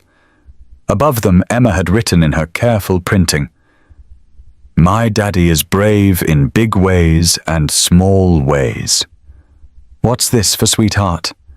Mrs. Patterson asked us to draw pictures about our heroes. Emma climbed into the chair beside him. I drew you. I'm not a hero, baby. Yes, you are. Emma's voice was matter-of-fact. Mrs. Patterson said heroes are people who help others even when it's hard. You help people every day. You fixed the heater at school so we wouldn't be cold. You helped that lady in the fire. You helped me with my homework even when you're tired. She pointed to the drawing. See big ways and small ways, both kinds of brave. Daniel looked at his daughter at the drawing at the promotion paperwork. Maybe Beth was right. Maybe this was just another way of being brave, of showing up, of doing what needed to be done even when it felt overwhelming. You're right, he told Emma. Both kinds of brave. That night, after Emma was asleep, Daniel called Robert Bennett's direct line. The CEO answered on the second ring, his voice carrying hope and apprehension. Mr. Morrison, I was hoping you'd call. I'll take the job. Daniel's voice was steady, sure. But I have conditions. Name them. I don't want to stop doing the work. The hands-on maintenance. I need to stay connected to the building, to the people who keep it running. I'm not interested in being the kind of director who never leaves their office. Agreed. What else? The scholarship fund. I want to be involved in selecting recipients. Want to make sure it's going to families who really need it, not just the ones who look good on paper. Absolutely. Anything else? Daniel took a breath. I need flexibility for Emma. She's 8 and she's lost her mother. Sometimes she needs me to show up for things. School events, doctor appointments, days when she just needs her dad. I won't be the kind of father who puts work first. There was a pause on the line. Then Robert's voice came through, thick with emotion. That's exactly the kind of father I should have been. Consider it done. They discussed plans, start dates, transition procedures. When Daniel finally hung up, he felt something he hadn't felt in a long time. Hope. Not just for survival, but for the future. For building something meaningful from the ashes of loss. His phone buzzed with a text from Rachel. Dad told me you accepted. Emma and I are having lunch tomorrow. Want to join? Daniel smiled and typed back. Wouldn't miss it. The next day, Daniel found himself in a cafe downtown, watching his daughter and Rachel Bennett bond over chocolate chip cookies and stories about rocks. Emma had brought her entire collection in her backpack, and Rachel listened with genuine interest as Emma explained the significance of each stone. This one's from the park where Mommy used to take me. Emma held up a smooth grey river rock. She said it was special because the water made it that way over a really long time. That's beautiful, Rachel said. Your mom sounds like she was really special. She was. Emma's voice was wistful but not sad. She taught me that patient things are the strongest things. like how water can shape a rock just by being patient. Rachel met Daniel's eyes over Emma's head, and something passed between them. Understanding. Recognition. The knowledge that grief had shaped both of them, patient and persistent, into something stronger than they'd been before. "I have rocks too," Rachel said, "from places my mom took me." She pointed to a small pendant around her neck. "This one's from our last trip together, before she got sick." Can I see? Rachel unclasped the necklace and handed it to Emma, who examined it with the seriousness of a jeweler appraising a diamond. "It's beautiful." Emma looked up at Rachel with those old soul eyes. "I bet your mom is proud of you, for helping kids and being brave and wearing her rock." "I hope so," Rachel said softly. "She is." Emma said it with complete certainty. "Because mums don't stop loving us just because they go to heaven. They just love us from farther away." Daniel felt his eyes burning with tears. Where did his 8-year-old learn such wisdom? How did she know exactly what to say to help someone else heal? After lunch, as they walked Emma back to school, Rachel pulled Daniel aside. "She's remarkable, you know. She's everything good about Laura. None of the broken parts of me. I think she's got plenty of the good parts of you, too." Rachel's voice was gentle. The courage, the compassion, the ability to see what people need and give it to them. "She learns by example." "Exactly." Rachel smiled, "which is why I think she'd be perfect for what I wanted to propose. What's that? I want to officially invite Emma to volunteer at the children's shelter. Once a week, maybe. She's got this gift for connecting with kids, for understanding grief in a way that most adults never achieve. She's 8, and she's already lived through loss that would break some adults. That's not a bad thing, Daniel. It's given her empathy, wisdom, the ability to help others who are walking the same path." Daniel watched Emma skip ahead of them, her backpack bouncing with each step. The same rainbow backpack from that morning that felt like a lifetime ago. "Okay," he said. "But I come too, at least at first. I wouldn't have it any other way." As they reached the school, Emma turned and waved. Rachel waved back, and Daniel saw something in that exchange. The beginning of a friendship. The start of healing. The ripple effects of courage spreading outward in ways he was only beginning to understand. That night, Daniel signed the promotion paperwork. He also signed the preliminary documents for the Laura Morrison Memorial Scholarship Fund, and he added Emma's name to the volunteer roster at Bright Hope Children's Center. 3 signatures that would change their lives. 3 choices built on the foundation of one choice made in 30 seconds. Beth had been right. Laura would have wanted this, would have wanted him to build something beautiful from their tragedy, would have wanted Emma to use her grief to help others. Daniel looked at Laura's photo on the mantel, at her frozen smile and laughing eyes. "We're doing okay," he whispered to her. "Emma and me, we're going to help a lot of people. Make a difference. Honor your memory in a way that matters." The photo didn't answer, but Daniel could feel Laura's presence as clearly as if she were standing beside him.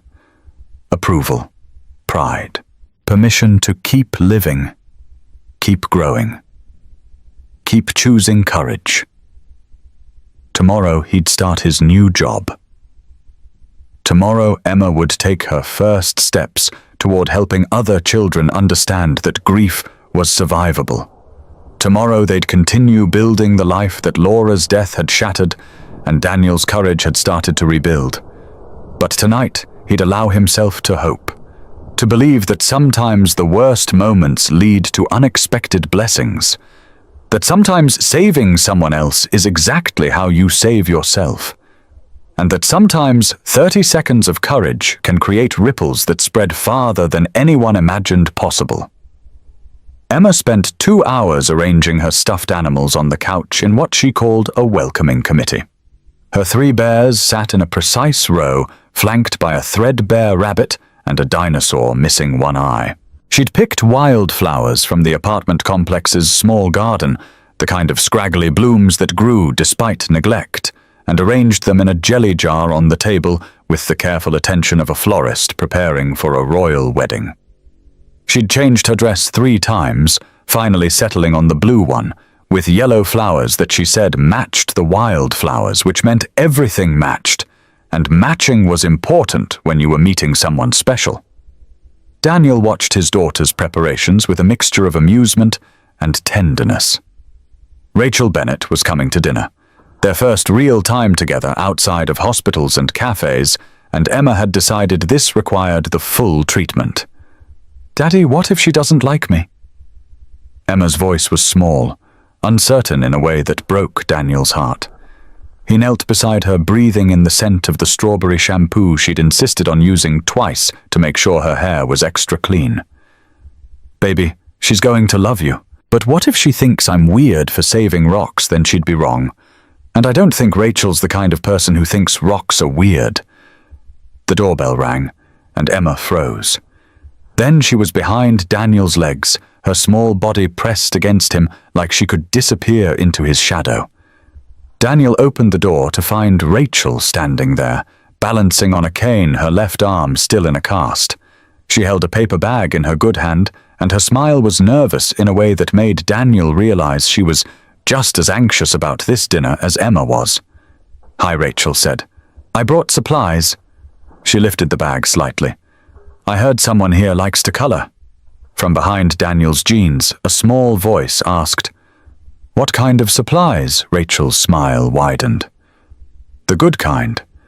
She lowered herself carefully to sit on the floor right there in the doorway, not even waiting to be invited in. Daniel stepped aside, watching as Rachel pulled items from her bag. Markers in every color imaginable. Construction paper, glitter glue that Emma had been begging for, and a book about female scientists with a bright cover and illustrations that practically glowed. "Is that about Marie Curie?" Emma peeked out from behind Daniel's legs. "It is." "You know her?" "Daddy read me about her. She discovered radiation and won the Nobel Prize twice, and she was really brave even when people said girls couldn't be scientists." Rachel's eyes met Daniel's over Emma's head, and something passed between them. Understanding. Recognition. The acknowledgement that sometimes the bravest thing you can do is let someone new into your carefully protected world. "Well," Rachel said, opening the book, "I think brave girls who believe in science deserve to hear more stories about brave women who changed the world." Emma stepped out from behind Daniel's legs, her curiosity overwhelming her shyness. "Can I show you my rock collection first?" "Absolutely." Daniel watched his daughter take this stranger's hand, this woman he'd pulled from fire and smoke and certain death, and led her into the small living room where Laura's pictures still hung on every wall. Watched Rachel pause at each photo, studying them with respectful attention rather than uncomfortable avoidance. "She was beautiful," Rachel said softly, looking at a picture of Laura laughing at the beach, her hair wild in the wind, her smile unguarded and genuine. She was Daniel confirmed. She would have liked you. "How do you know?" "Because you're sitting on our floor after driving across town with a broken arm just to color with an 8-year-old. That's exactly the kind of person she would have loved. The apartment was small, the furniture was second-hand, and the carpet was stained from 100 Emma-related accidents over the years. Markers scattered across the coffee table. Glitter glue made its way onto surfaces it probably shouldn't have, and laughter-filled rooms that had been too quiet for too long. Emma showed Rachel each rock in her collection, explaining their origins with the seriousness of a museum curator. "This one's from when we went camping before Mommy got sick. This one's from her favorite park. This one's just from the parking lot, but it's shaped like a heart, so it's special." Rachel listened to each story, asked questions, treated Emma's collection like it was the most important thing in the world. And maybe Daniel thought, watching them together, maybe it was. because these rocks were Emma's way of holding on to memories, of keeping her mother close.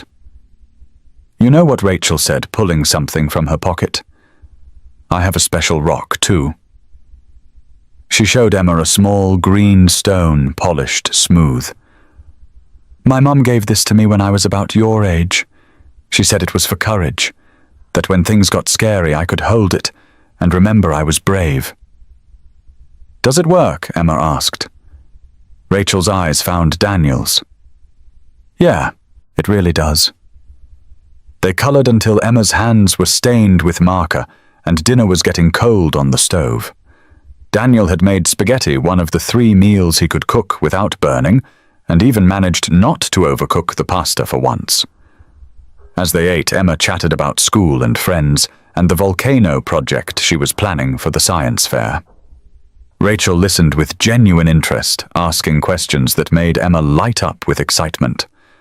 And when Emma suddenly asked unprompted, and with the brutal honesty of children, "Do you miss your mom?" Rachel didn't flinch. "Every day," she said simply. "But I'm learning that missing someone doesn't mean you can't still be happy. It just means they were really important to you." Emma nodded seriously. "Daddy says Mommy would want us to be happy, even though she's not here." "She's absolutely right." Rachel's voice was gentle. "And I bet your mom is watching you right now, proud of how kind and smart and brave you are." After dinner, Emma fell asleep with her head in Rachel's lap, exhausted from excitement and the emotional work of letting someone new into her world. Daniel carefully lifted her and carried her to bed, tucking her in with her favorite stuffed rabbit. When he returned to the living room, Rachel was standing at the door preparing to leave. She touched the doorframe gently, her fingers tracing the height marks Daniel had penciled there over the years, documenting Emma's growth. Age 5, age 6, age 7, each one labeled. Laura's handwriting up to age 6, then Daniel's careful printing taking over. "You kept them," Rachel said. "Of course. Some people would have painted over them, started fresh." Daniel thought about the coffee mug. He still couldn't put away the perfume bottle on Laura's dresser, the wedding photo he'd finally been able to move from his bedroom to the living room. "I'm not trying to forget her. I'm trying to figure out how to keep living while honoring her memory. I think tonight was a good step," Rachel said softly. After she left, Daniel found Emma's latest artwork on the coffee table. She'd drawn 3 figures, a tall one labeled Daddy, a small one labeled Me, and a third one carefully colored labeled Rachel, our friend who Daddy saved and who came back. At the bottom, in Emma's careful printing, "We are growing our family." Daniel traced the words with his still healing fingers and felt Laura's presence as clearly as if she were standing beside him, her hand on his shoulder, her voice in his ear, saying what she'd always said. "Love grows. It doesn't replace. It just keeps expanding to hold more and more light." "Not replacing," he whispered to her photo on the wall. "Just growing." The picture of Laura seemed to smile her frozen moment of joy, giving him permission to keep finding his own. 3 weeks after the accident, Rachel sat in her childhood bedroom at her father's estate, staring at the wheelchair in the corner. Temporary, the doctors had said. A few more weeks, and she'd be walking normally again. But right now, that chair represented everything she hated. Helplessness, dependence, vulnerability. Her phone buzzed on the nightstand. A text from her father's assistant. "The physical therapist is here." Rachel ignored it. She'd cancelled 3 sessions this week already. What was one more? There was a knock on her door, not her father's authoritative tap, not the staff's professional knock. Something gentler. "Rachel. Can I come in?" Daniel's voice. He'd started visiting twice a week, an arrangement that had begun as awkward gratitude and evolved into something more comfortable. He never mentioned the accident unless Rachel brought it up first. Never treated her like she was fragile. Just showed up with stories about Emma and questions about her research and a presence that somehow made the days feel less heavy. "It's open." Daniel entered, moving carefully. his hand still wrapped in light bandages. Rachel noticed he was getting better at gripping things, his fingers working more smoothly than they had even last week. "Your dad said you cancelled PT again." "I'm tired." Rachel's voice was flat, lifeless, in a way she barely recognized as her own. Daniel studied her for a moment, then did something unexpected. He sat down on the floor beside her bed, his back against the wall, and started unwrapping the bandage from one of his hands. "Want to see something ugly?" Rachel hesitated, then looked. His palm was a map of scars, pink and white, and still healing. The skin looked tight, uncomfortable. 3 of his fingers bent at slightly wrong angles, like they'd been broken and reset, but hadn't quite remembered their original positions. "The therapist says I'll never play piano again," Daniel said conversationally. "Not that I could before, but you know, the option's gone now. Can't grip a wrench the same way either. Took me 20 minutes to button my shirt this morning. Had to get Emma to help me with my shoelaces yesterday, because my fingers just stopped working halfway through. Why are you showing me this? Because you're sitting in here feeling sorry for yourself, and I need you to know that's okay." His voice was gentle but firm, carrying an authority earned through experience rather than position. "You almost died, Rachel. You're allowed to be scared and angry and tired. You're allowed to hide in your room and cancel PT and feel like the world is unfair." "I'm not scared." The words came out sharp, defensive. "I'm furious." Rachel's voice cracked. "I'm furious that I don't remember most of it. Furious that you have these scars because of me. Furious that every time I close my eyes I smell smoke and gasoline, and I can't even remember if I thanked you properly. Furious that I'm sitting here in this chair when I should be at the shelter helping kids who actually need me. You did thank me. Right before the paramedics came. I was unconscious. You still did it." Daniel smiled slightly. "And these scars, I'd do it again. Every single time. Without hesitation." "That's the problem." Rachel finally looked at him directly, tears building behind her eyes. "You would do it again, and Emma would lose her father, and I couldn't live with that. Don't you understand? Every time I think about what you risked for me, someone you didn't even know, I feel like I'm drowning in debt. I can never repay." Daniel was quiet for a moment, and Rachel could see him choosing his words carefully. "My wife Laura used to volunteer at a children's hospital. Every week she'd spend hours reading to kids who were sick, kids who might not make it. And I used to worry myself sick every time she went, thinking about all the germs, all the sadness she was exposing herself to, all the ways she could get hurt."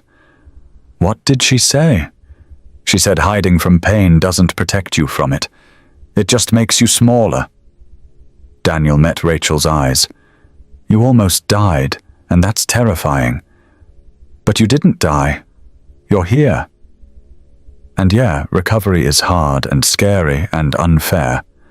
But hiding in this room isn't protecting you. It's just making your world smaller." Rachel felt tears spill over, hot and angry and sad all at once.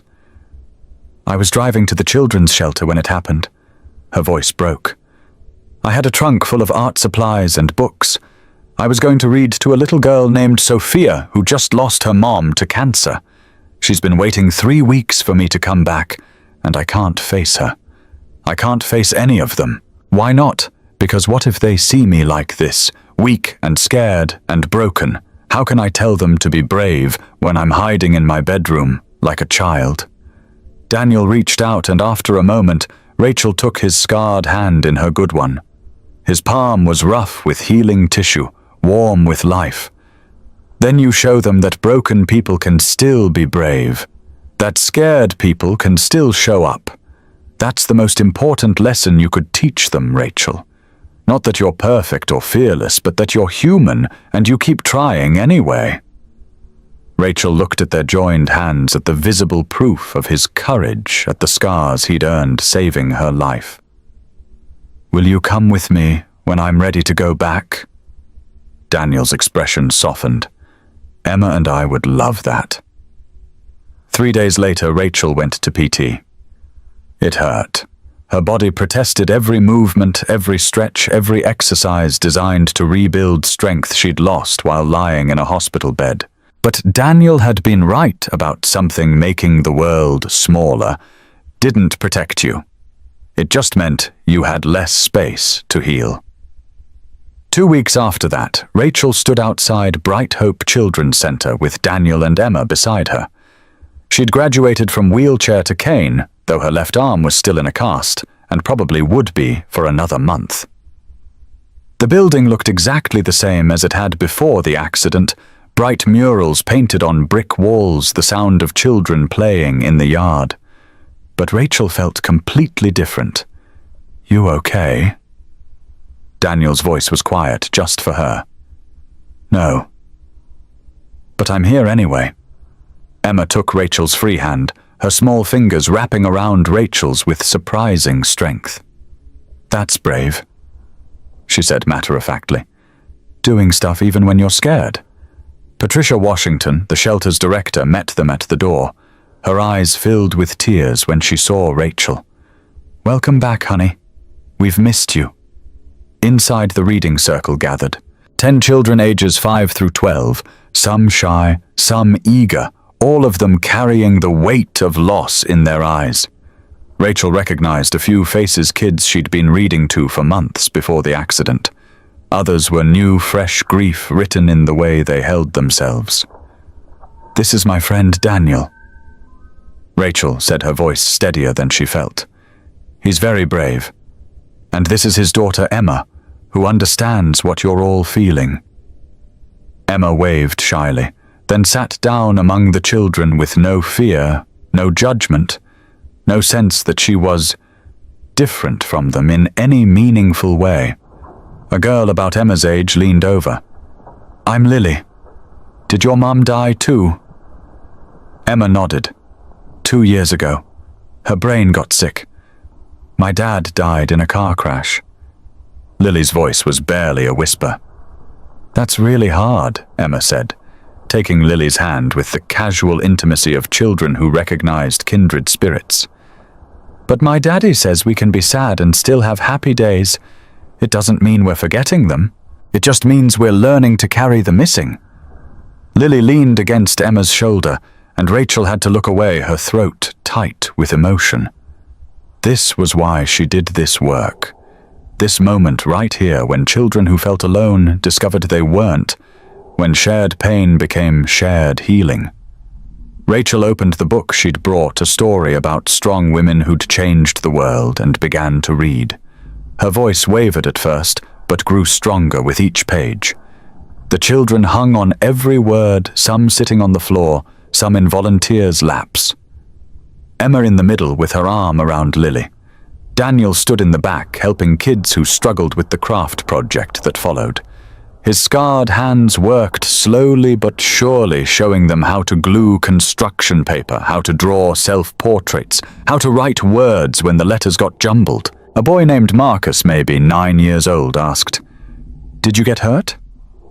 "Being a hero. I got hurt helping someone who needed help," Daniel said carefully.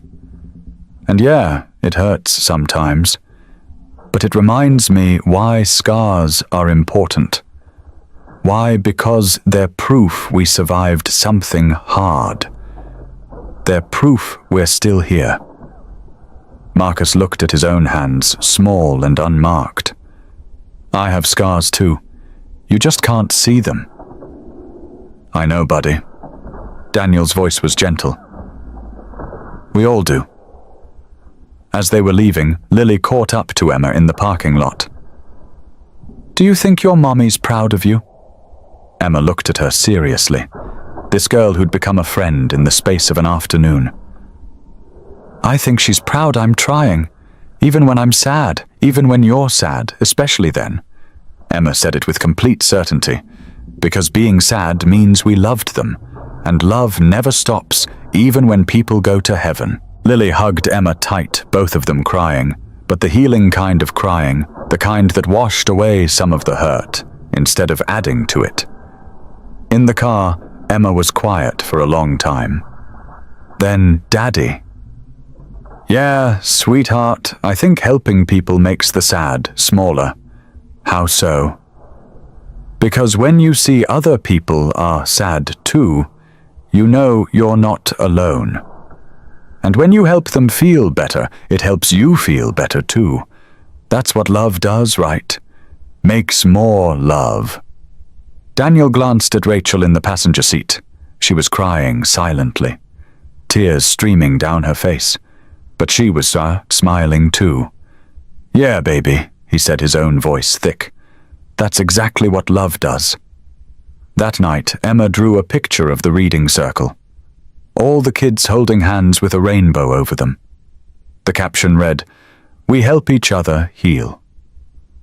Daniel taped it to the wall next to Laura's photo, next to the height marks, next to all the other evidence that their small family was growing in ways he'd never anticipated. Rachel texted him later. "Thank you for today, for making me go, for reminding me why this matters." He typed back, "Thank you for teaching Emma that broken doesn't mean beyond repair." Because that was the truth. They were all learning, wasn't it? That courage looked like showing up even when you were terrified. That healing happened in community, not isolation. That sometimes the people we save end up saving us right back. And that love, real love, didn't make you smaller or demand perfection. It just kept expanding, creating space for more light, more hope, more connection than you ever thought possible. 2 months after the accident, Robert Bennett invited Daniel to his office. Not for business he'd specified over the phone. For coffee. Man to man. Daniel arrived to find not the imposing CEO in the tailored suit, but a father in shirt sleeves with photos spread across his desk. Robert looked older without the armor of executive presentation, more vulnerable, more human. "My wife, Margaret," Robert said, gesturing to the pictures.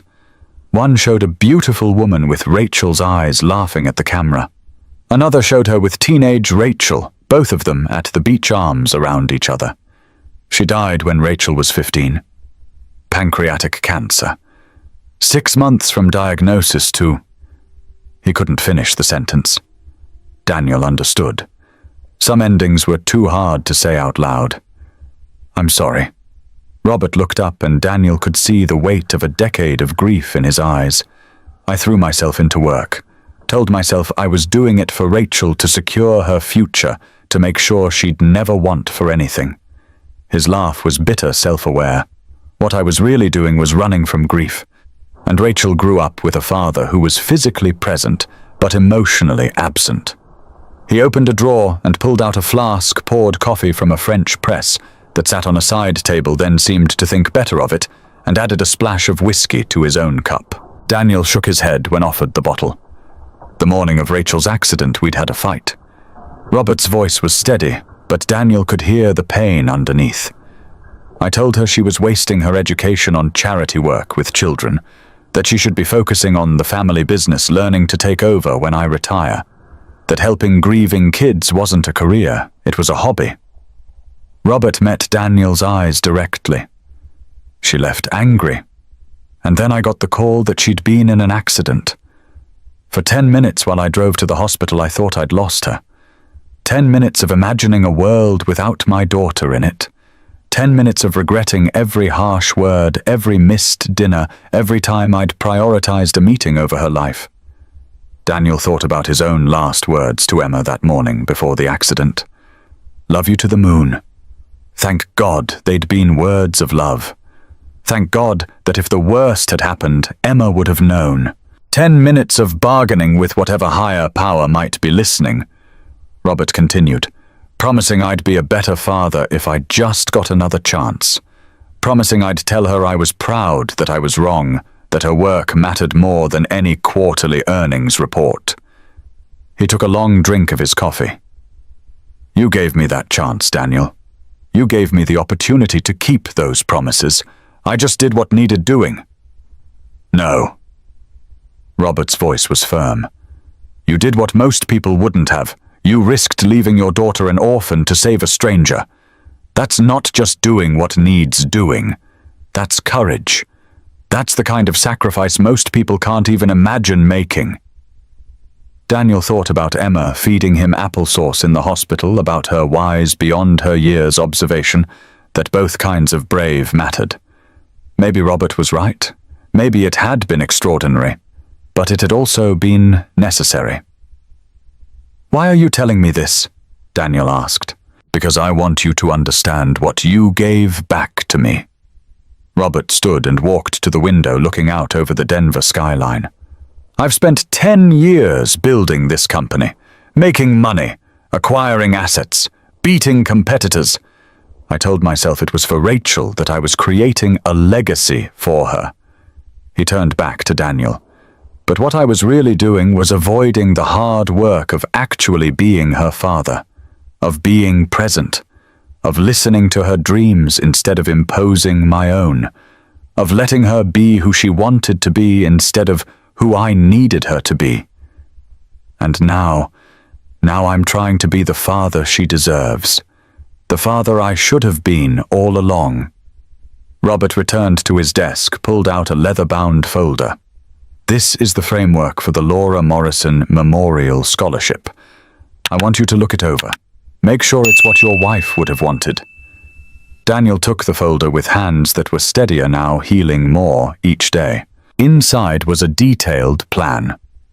Scholarships for children who'd lost parents, grief counseling, support groups, mentorship programs. It was comprehensive and thoughtful, and exactly the kind of thing Laura would have loved. "She would have loved this," Daniel said, his voice thick with emotion. "Then help me make it happen." Robert leaned forward, his executive focus returning, but tempered now with genuine warmth. "You know what these families need. You've lived it. Be our voice for this. Help me turn my gratitude and my regret into something that honors your wife's memory and helps others." Daniel thought about Emma at the shelter taking Lily's hand. About Rachel reading to children who'd lost parents, using her own near-death experience to help others heal. About the way courage and kindness created ripples that spread farther than anyone could see. "I'll do it, but on one condition. Name it. We do this right." Daniel's voice was firm. Not as some corporate PR initiative. Not as a way to make you feel better about being a distant father. We do it because these kids need real help, and we're in a position to provide it. Robert smiled, and it transformed his face, made him look 10 years younger. I wouldn't want it any other way. They spent the next hour going over details. Daniel shared stories about the first year after Laura died, about the support groups that had helped and the ones that hadn't, about what Emma had needed and what well-meaning people had gotten wrong. Robert listened, actually listened, taking notes and asking questions that showed he was thinking about implementation, not just concept. As Daniel prepared to leave, Robert stopped him at the door. "Can I tell you something?" "Of course. I've been successful by any conventional measure. Made millions, built a company, earned respect in my industry. But watching you with Emma, seeing how you've raised her despite your grief, seeing the kind of father you've managed to be even when your world fell apart." Robert's voice caught. "You're more successful than I'll ever be. You've raised a daughter who's kind and brave and knows she's loved. That's worth more than any empire I could build." Daniel didn't know what to say to that, so he simply nodded. "Teach me," Robert said. "Not the business stuff. You'll learn that easily enough. Teach me how to be present, how to show up, how to be the kind of father Rachel deserves. I'm not sure I'm qualified to teach anyone anything. You saved my daughter's life. I think you're qualified to teach me how to actually be her father." As Daniel left the office, he thought about Robert's words, about success and failure, and how sometimes the things we think matter most are just distractions from the things that actually do. He texted Emma from the elevator. "Love you, sweetheart. Can't wait to see you after school." Her response came immediately. "Love you to the moon, Daddy. And back again. Simple words, a simple exchange. But it contained everything that mattered. Love given and received, presents promised, and kept connection maintained despite the demands of the day. Robert Bennett could learn from that. Hell, Daniel was still learning from it himself. The work of being present, of showing up, of choosing connection over convenience, it never really ended. But it was the most important work any of them would ever do. And if Daniel could help Robert learn that lesson, could help repair the relationship between father and daughter that grief had damaged well, that was just another ripple spreading outward from 30 seconds of courage on a rain-slicked highway. Another way that saving one life had somehow started saving many. 3 months after the accident, Daniel found himself driving toward Bright Hope Children's Center, with Emma bouncing excitedly in the back seat and Rachel fidgeting nervously in the passenger seat. This wasn't their first visit. Rachel had returned several times since that initial emotional homecoming, but it was the first time Emma would be officially volunteering rather than just accompanying her father. Rachel, what are the kids like? Emma leaned forward against her seatbelt, her face bright with anticipation. They're brave, Rachel said, turning in her seat to look at Emma. Like you, they're dealing with really hard things, but they keep showing up. Keep trying, keep hoping, even though they're sad, especially because they're sad. Being sad takes courage too. Emma absorbed this, her expression thoughtful. I was really sad when Mommy died. Did that make me brave? The bravest, Rachel said firmly. And that's why I think you're going to be amazing at this. The center sat on a quiet street in a neighborhood that had seen better days but was slowly recovering. The building itself was old brick, probably a school once, with bright murals painted by volunteers covering the worn exterior. Children's laughter drifted from the playground in back, a sound that seemed almost miraculous given the grief these kids carried. Patricia Washington met them at the door, her warm smile welcoming and genuine. Rachel. And you must be the famous Emma. Patricia knelt down to Emma's level. Your dad told me you're going to help us today, if that's okay. Emma's confidence wavered slightly in the face of this new situation. It's more than okay. It's wonderful. Patricia stood and led them inside. We have about 15 kids here today, ages 5 to 13. All of them have lost at least one parent. Some have lost both and are being raised by grandparents or other family. They're good kids, but they're hurting. Be patient with them. Be honest. And most importantly, be yourself. The main room had been transformed since Daniel's last visit. New bookshelves lined one wall, donated by Paramount Technologies. Comfortable seating areas invited quiet reading. An art corner overflowed with supplies. Everything designed to create a space where grieving children could just be children for a few hours. The kids were gathered in a circle on colorful floor cushions. Some looked curious about the newcomers. Others seemed withdrawn, lost in their own internal worlds. Daniel recognized Lily immediately, the girl who'd befriended Emma on that first visit. Her face lit up when she saw them. Emma, you came back. I promised I would, Emma said simply, moving to sit beside Lily without hesitation.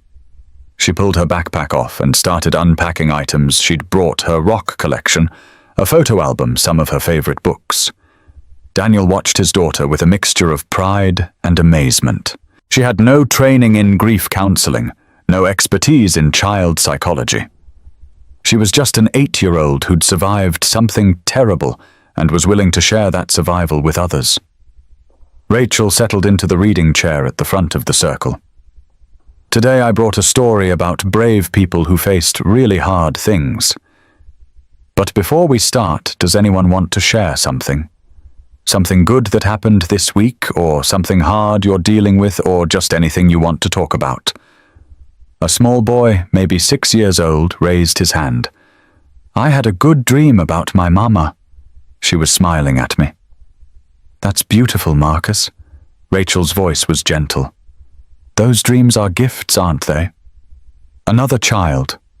A girl about 10 spoke up. I got mad at my teacher because she said to make Mother's Day cards, and I don't have a mother anymore, and it made me really angry. That makes sense, Rachel said. Did you tell your teacher how you felt? No, I just went to the bathroom and cried. Emma raised her hand.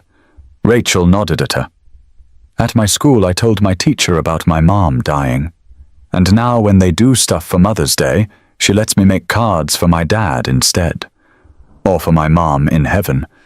Maybe you could tell your teacher that you need something different. The girl looked at Emma with something like hope in her eyes. You think that would work? It worked for me, Emma said. Teachers want to help. Sometimes they just don't know how. Daniel felt his chest tighten. When had his daughter learned to articulate these things? When had she developed this wisdom about navigating grief in a world that wasn't always equipped to handle it? Rachel read her story, her voice strong and clear. The children listened raptly, occasionally asking questions or making observations. After the story, they broke into smaller groups for activities. Emma gravitated to the art corner with Lily and 2 other girls. Daniel found himself helping a 13-year-old boy named Jordan with a woodworking project. The kid was building a small box, struggling with the corners. Here, let me show you. Daniel demonstrated his scarred hands, moving slowly but surely. You want to measure twice, cut once. And don't worry if it's not perfect. Perfect is boring anyway. How'd you get those scars? Jordan asked, the blunt curiosity of teenagers who hadn't yet learned to dance around difficult questions. Pulled someone out of a burning car, got hurt in the process. Jordan studied him. Was it worth it? Daniel thought about Rachel, about Emma volunteering at this shelter, about the scholarship fund, and all the ripples spreading outward from that one choice. Yeah, it was worth it. Even though you got hurt, especially because I got hurt. Daniel met the boy's eyes. Because now my daughter knows that helping people matters more than staying safe. And that's a lesson worth some scars. Jordan was quiet for a moment, then went back to work on his box with renewed focus. Across the room, Emma and Lily were deep in conversation, their heads bent together over a shared piece of paper. Daniel couldn't hear what they were saying, but he could see Emma's hand taking Lily's, could see the way both girls leaned into each other, finding comfort in shared experience. Later, Patricia pulled Daniel aside. That daughter of yours is something special. She gets it from her mother. She gets it from both of you, Patricia corrected gently. Do you know what she did today? What? There's a boy here, Tommy, who hasn't spoken since his father died 3 months ago. Completely nonverbal. His therapist thinks it's selective mutism triggered by trauma. Emma sat down next to him during art time and just started talking. About rocks. About her mother. About being sad. And you know what Tommy did? Daniel shook his head. He picked up a crayon and started drawing. First time he's engaged with any activity in weeks. Patricia's eyes were bright with tears. Your daughter has a gift, Daniel. She doesn't try to fix anyone. She just sits with them in their pain. That's rare, even in trained therapists. As they prepared to leave, Lily caught up to Emma in the parking lot. Will you come back? Every week, Emma promised. If my dad says it's okay. It's okay, Daniel said immediately. Lily hugged Emma fiercely. Thank you for being my friend, for understanding. That's what friends do, Emma said simply. In the car, Emma was quiet for a long time. Rachel had ridden with Patricia to discuss expanding the program, so it was just father and daughter in the comfortable silence they'd perfected over 2 years of navigating grief together. Daddy Emma's voice was small. Yeah, sweetheart. Is it okay that I feel happy here? Even though all those kids are so sad. Daniel glanced at her in the rearview mirror. Why wouldn't it be okay? Because, Emma struggled with the words, because I'm happy I can help them and Mommy can't help anymore because she's in heaven.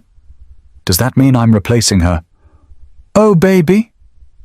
Daniel pulled into a parking lot so he could turn around and look at her properly. You're not replacing Mommy. You're honoring her. By being the kind of person she raised you to be. By helping others the way she always helped others. You think she'd be proud? I know she would be. Emma nodded, satisfied. Then I want to keep doing it. Coming here. Helping. Making the sad smaller for other kids like me. Daniel felt tears prick his eyes. Me too. Sweetheart, me too. That night, Emma drew another picture. This one showed the reading circle at the shelter, all the children holding hands with the sun shining above them. The caption read, "Sometimes the best way to heal is to help someone else heal." Daniel taped it to the growing gallery on their wall, next to Laura's photo, next to all the other evidence that pain didn't have to be the end of the story. That sometimes the worst things led to the best things. That courage and compassion created light even in the darkest places. Rachel texted him later. Patricia said Emma was amazing today. Thank you for sharing her with us. Thank you for giving her a place to share her gifts. Daniel typed back. Because that was the truth of it, wasn't it? Emma had always been kind, had always been wise beyond her years, but the shelter gave her a place to use those gifts, to transform her own pain into something that helped others. And in helping others, she was healing herself. They all were. One child at a time, one story shared, one hand held, one moment of understanding that reminded everyone involved that they weren't alone in their grief. Laura would have loved this, Daniel thought, looking at his daughter's drawing. She would have been so proud of Emma, so proud of all of them. And maybe wherever she was watching, seeing the ripples spread, seeing love multiply, seeing her daughter grow into someone who understood that the best response to pain was compassion. That was Laura's legacy, not in buildings or bank accounts, but in the kind hearts of the people she'd loved and the children those people helped heal. Thursday dinners had become tradition. Rachel arrived at 6 o'clock every week, always bringing yellow flowers that reminded her of her mother's garden, and Emma would bounce to the door with barely contained excitement. They'd been doing this for 3 months now, and the routine had settled into something comfortable, something that felt less like obligation and more like family. Tonight, Daniel and Rachel worked side by side in the small kitchen while Emma set the table with careful precision. She knew which plate Rachel preferred, the blue one with painted flowers. She knew Rachel liked her water with lemon. These small acts of attention that children notice and remember. You've gotten better at cooking, Rachel observed. Watching Daniel stir sauce with hands that worked better each week. The scars were still visible, probably always would be, but function had returned enough that he could grip and chop and measure without frustration. Had to. Emma was getting tired of pizza and cereal. Rachel laughed. Laura was the cook. Laura was everything. Daniel's smile was wistful but not painful. She could make anything. Complicated recipes from memory, perfect every time. He paused, remembering. I miss her laugh most, I think. She had this ridiculous snort when something really got her, and it would make everyone else laugh too. My mom had a laugh like that, Rachel said softly. She reached past Daniel for the salt, their shoulders brushing in the small space. Margaret could light up a whole room. Even when she was sick, even during chemo, she'd find things to laugh about. What do you miss most? Her wisdom. Rachel's voice caught slightly. She always knew the right thing to say. When I was struggling with school or friends or just life, she'd have this way of cutting through all my anxiety and getting to the truth. I'd give anything to talk to her now, To tell her about the accident, about my work at the shelter, about all of this. She'd be proud of you, Daniel said. How do you know? Because you're using your second chance to help others. That's what parents dream their kids will do. Not just survive, but thrive in a way that makes the world better. They carried food to the table where Emma was arranging napkins in elaborate fans she'd seen in a YouTube video. Everything had to be perfect, had to be special, because this was their family dinner. And family dinners mattered. Over pasta and salad and bread that was only slightly burned, Emma chatted about school, about the science project she was planning, about her friend who was moving away, about the book she was reading that had a character who reminded her of Rachel. After Emma was tucked in bed, her latest drawing taped to the wall and her stuffed rabbit secure in her arms, Daniel and Rachel sat on the couch with coffee in their hands. This was Daniel's favorite part of Thursday, these quiet conversations after Emma slept when they could talk about things too heavy for 8-year-old ears. I got into a fight with my dad today, Rachel said, her voice tight with frustration. About what he wants me to join the company, officially. Says I've proven myself with the scholarship program and the shelter partnerships, and now it's time to take on real responsibility. And you don't want to... I don't know what I want. Rachel set her coffee down, her hands restless. Part of me thinks he's right. That I could do more good with institutional resources behind me. But another part feels like I'd be giving up the work I actually care about for the work he thinks I should care about.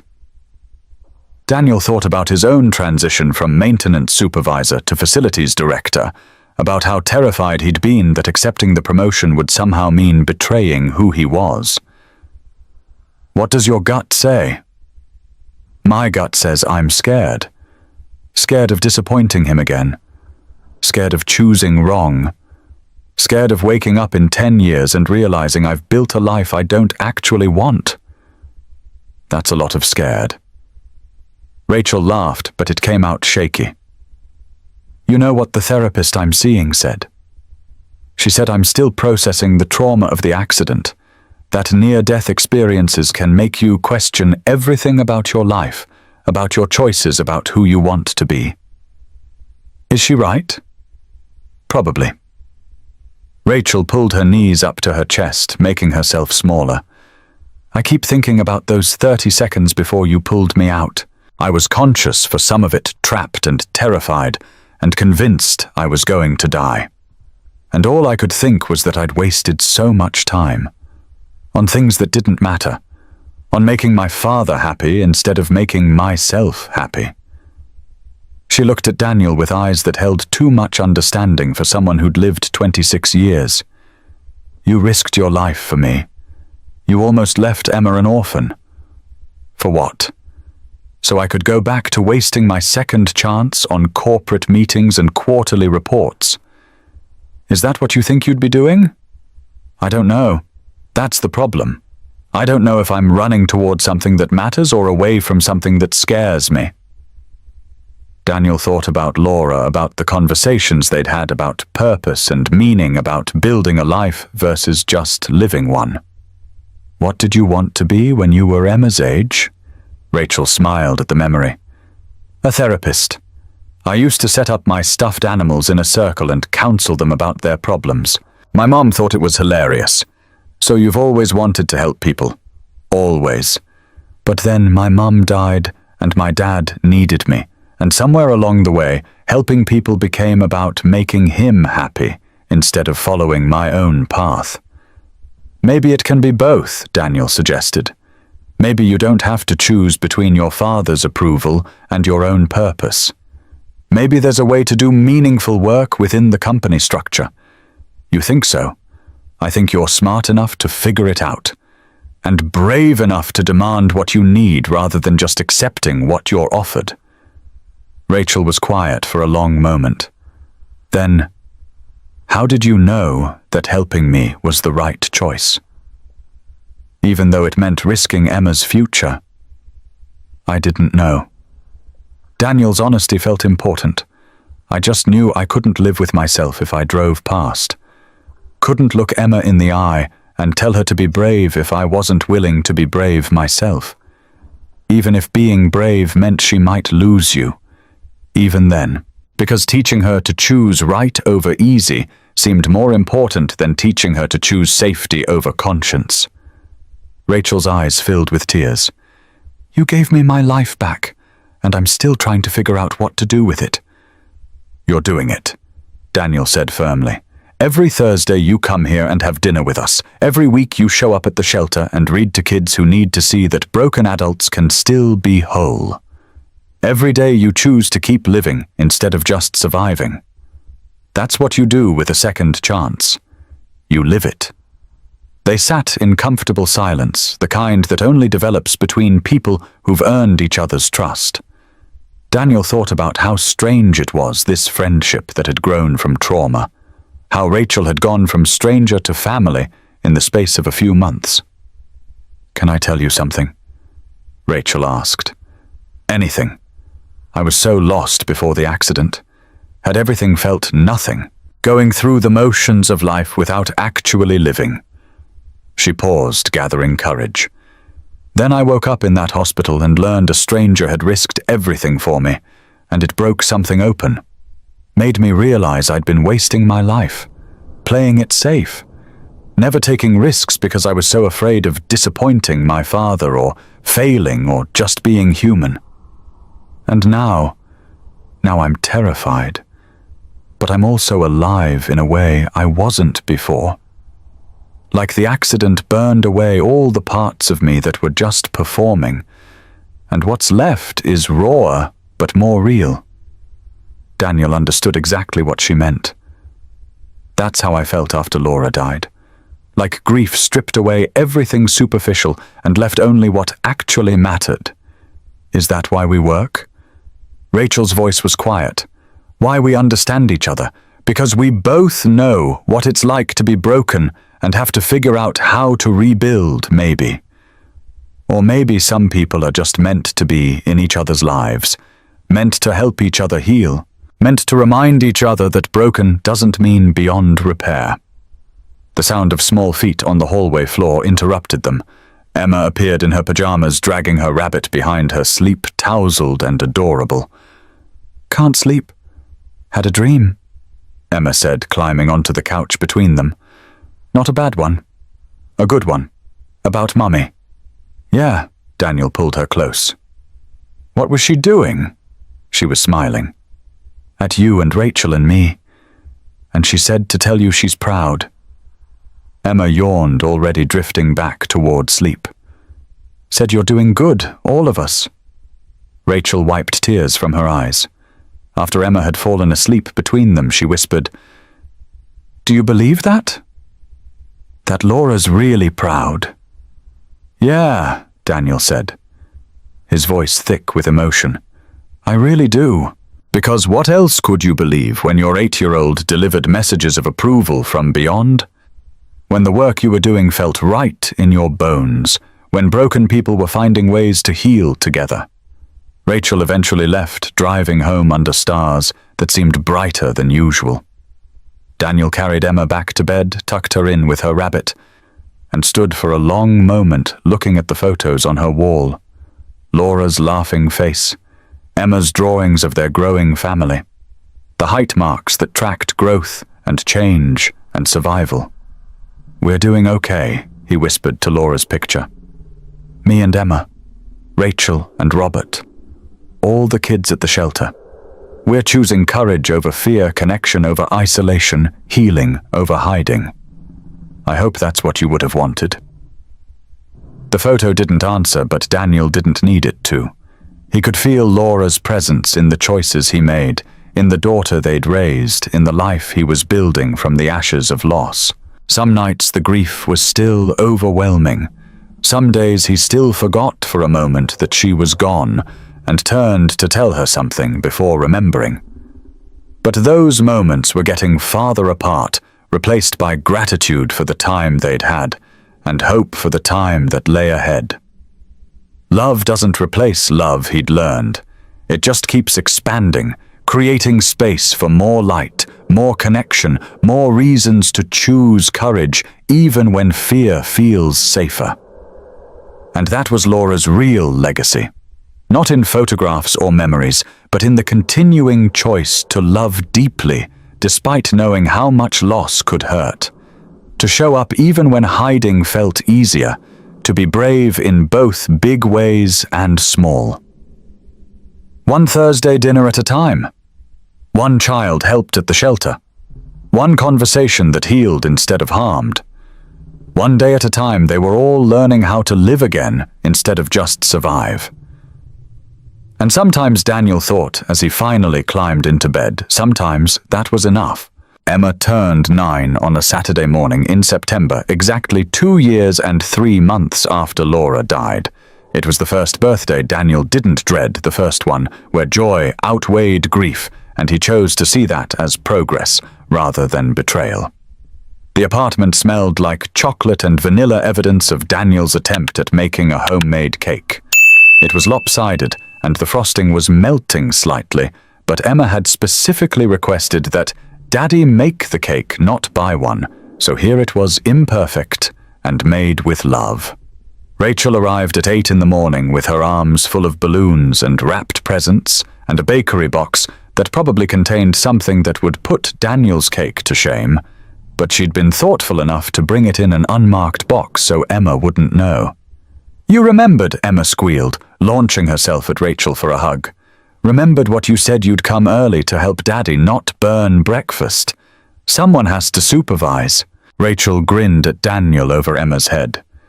"Can't trust him alone in the kitchen on special occasions." "I can hear you," Daniel said, but he was smiling. The kitchen had become crowded in the best way, 3 of them moving around each other with the practiced ease of people who'd done this dance before. Emma directed operations with the seriousness of a general commanding troops. "Rachel, you mix the batter. Daddy, you can watch and hand us things. But don't cook. You love me, but you burn everything." "This is my kitchen," Daniel protested without heat. "And Rachel and I are saving it from your cooking." Emma's logic was unassailable. They made chocolate chip pancakes shaped like stars because Rachel had brought a star-shaped cookie cutter, and Emma declared it perfect. Only slightly burnt around the edges, which Daniel took as a personal victory. Guests started arriving at 11. Beth and her kids. Tom Reynolds from work, who'd brought a toy tool set with a card that said, "So you can fix things like your dad." Patricia from the shelter with Lily. And Robert Bennett, who stood awkwardly by the doorway like he wasn't sure he belonged at a child's birthday party. Emma noticed him immediately and crossed the room to take his hand. "Hi, Mr. Bennett. Want to see my rock collection?" Robert looked startled, then pleased. "I would love to see your rock collection." She led him to her room, this CEO who commanded boardrooms and negotiated million-dollar deals, and showed him rocks she'd collected from parking lots and parks and beaches, told him the story of each one with the seriousness they deserved. "This one's from the park where Mommy used to take me. This one's from the beach last summer with Daddy. This one Rachel gave me. She says it's for courage." Robert picked up the courage stone, turning it over in his hand. "Rachel told me about you. Said you're very brave. Well, I learned from the best." Emma pointed to Laura's photo on her nightstand. "That's my mummy. And that's my daddy. And now I have Rachel too, so I'm learning from 3 best people." "You're very lucky." "I know," Emma said simply. "Then, are you lonely?" "Mr. Bennett?" The question caught Robert off guard. "Why do you ask?" "Because sometimes you look sad, like you're missing someone." "Is it Rachel's mom?" Robert's eyes filled with tears. "Yes, I miss her very much." "Me too." Emma's voice was matter-of-fact. "I miss my mum every day, but Daddy says missing someone means they were really important, and that's okay. Your daddy's a wise man." "The wisest." Emma smiled. "Want to come see my cake? Daddy made it, and it's kind of crooked, but he tried really hard." Robert followed her back to the party, and Daniel noticed his eyes were red, but his smile was genuine. Whatever Emma had said to him in those few minutes alone had cracked something open. The cake ritual came with 9 candles and wildly off-key singing. Emma closed her eyes tight, made her wish, and blew out all the candles in one breath. Lily asked what she'd wished for. Can't tell, or it won't come true. But I can say I'm really happy. The living room became organized chaos as Emma opened presents. Beth had brought art supplies, more markers and sketch pads, and the fancy-colored pencils Emma had been coveting. Tom's tool set was a hit. Patricia gave her a journal for writing feelings. Lily presented a friendship bracelet she'd made herself, all colorful threads braided together. Robert hesitated before presenting his gift. It was a small box carefully wrapped. Emma opened it to find a silver locket on a delicate chain. "Oh," the word came out breathless. "It's beautiful." "It was my daughter's when she was your age," Robert said quietly. "You can put pictures inside, of people you love." Emma threw her arms around his legs in a hug that nearly knocked him over. "Thank you, Mr. Bennett. Can you help me put pictures in it?" They sat on the couch together. This powerful CEO and a 9-year-old girl carefully selecting which photos would fit in the tiny locket. One side got Laura's smiling face. The other side got Daniel. "Now they're both close to my heart," Emma explained, snapping the locket shut with satisfaction. Daniel watched Robert's face transform, watched years of emotional distance begin to crack under the force of a child's uncomplicated affection. When Robert looked up, his eyes met Daniel's across the room, and Daniel saw gratitude and understanding, and something like peace. Rachel's gift came last. Another book, but this one was blank. Empty pages. Emma asked, puzzled. "It's for us to write our story," Rachel explained. "Every week at the shelter we can write about the kids we help, the things we learn. So someday you can look back and remember how strong you were, how much you helped others." Emma hugged the book to her chest. Best present ever. After the party wound down and most guests had left, Daniel found himself standing in the kitchen with Rachel and Robert watching through the doorway as Emma showed Lily her new locket. "She's remarkable," Robert said quietly. "Your daughter. She gets it from Laura. She gets it from both of you," Rachel corrected. "She's learned compassion from watching you be compassionate, learned courage from watching you be brave, learned that helping others matters more than staying safe." Robert cleared his throat, emotion thick in his voice. "I wanted to thank you, Daniel, for today, for letting me be part of this. I haven't been to a child's birthday party since Rachel was 12. I'd forgotten what it felt like." "You're welcome here anytime," Daniel said, and meant it. After Robert left, after Beth had taken her tired kids home, after Lily's grandmother had picked her up, it was just Daniel, Emma and Rachel sitting among the wrapping paper and empty cake plates and evidence of a day well celebrated. "Best birthday ever?" Daniel asked Emma. "Best birthday since Mommy was alive," Emma said honestly. "Then is it okay that I'm happy?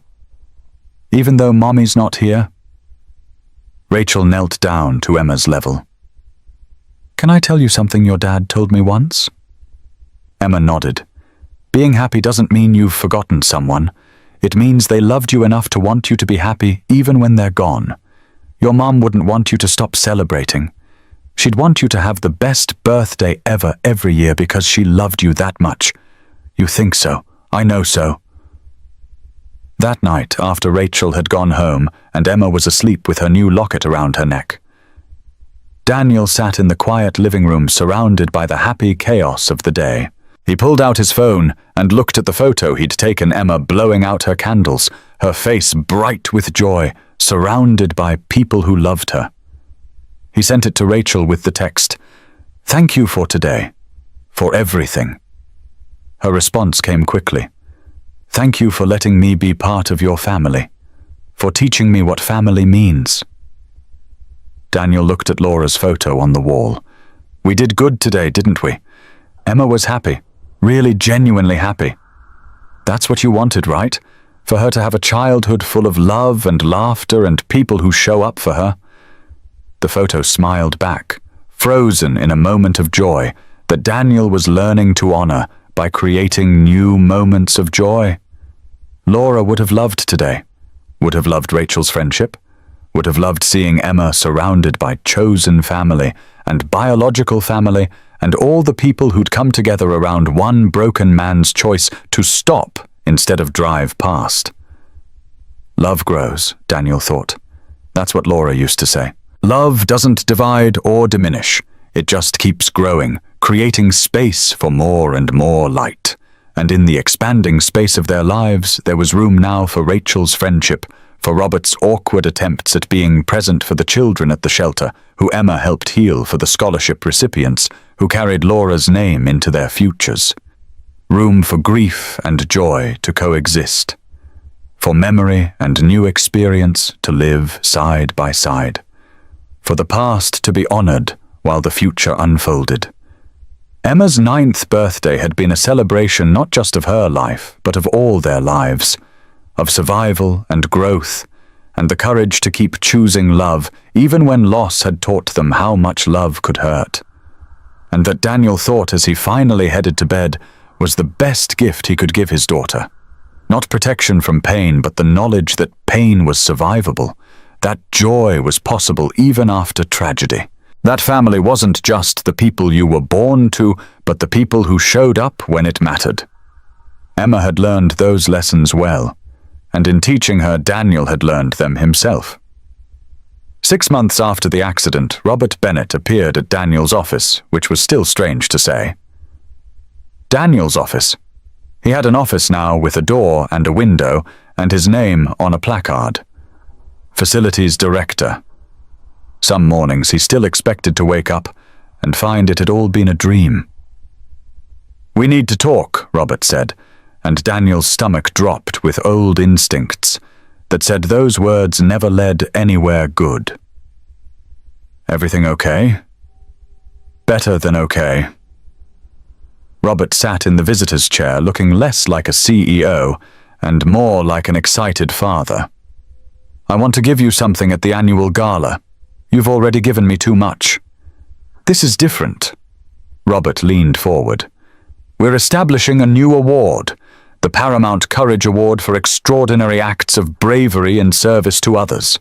The first recipient will be you. Daniel's mouth went dry. Mr. Bennett, I can't. I didn't do it for recognition. I know. Rachel's voice came from the doorway where she'd appeared with perfect timing. That's exactly why you should accept. She came into the office, moving without her cane, now the cast finally off her arm. You need to understand something, Daniel. It's not about you. It's about showing other people that ordinary individuals can do extraordinary things. That courage isn't about being fearless. It's about being afraid and doing the right thing anyway. I have to give a speech. Daniel felt panic rising. In front of 500 people, I fix heating units. I don't give speeches. You'll do fine. Rachel smiled. I'll help you write it. And Emma can come. She'll want to see her dad get an award. At Emma's name, Daniel's resistance wavered. She would want to be there, would probably talk about it for weeks, would wear her best dress and sit in the front row, bursting with pride. Okay, he heard himself say. Okay, I'll do it. Over the next week, Daniel and Rachel sat together crafting his speech. Emma helped by drawing pictures of her daddy on stage and making sure they remembered to include the important parts of the story. You have to tell them about thinking of me in the fire, Emma insisted, about how love made you brave. That's the best part. Daniel tried to write something formal, something that sounded like what he imagined award acceptance speeches should sound like. Rachel kept crossing it out. Just tell them the truth, she said. Tell them you were scared. Tell them you thought about Emma. Tell them you made a choice between safety and doing what was right. That's the story people need to hear. The tuxedo fitting was an experience Daniel never wanted to repeat.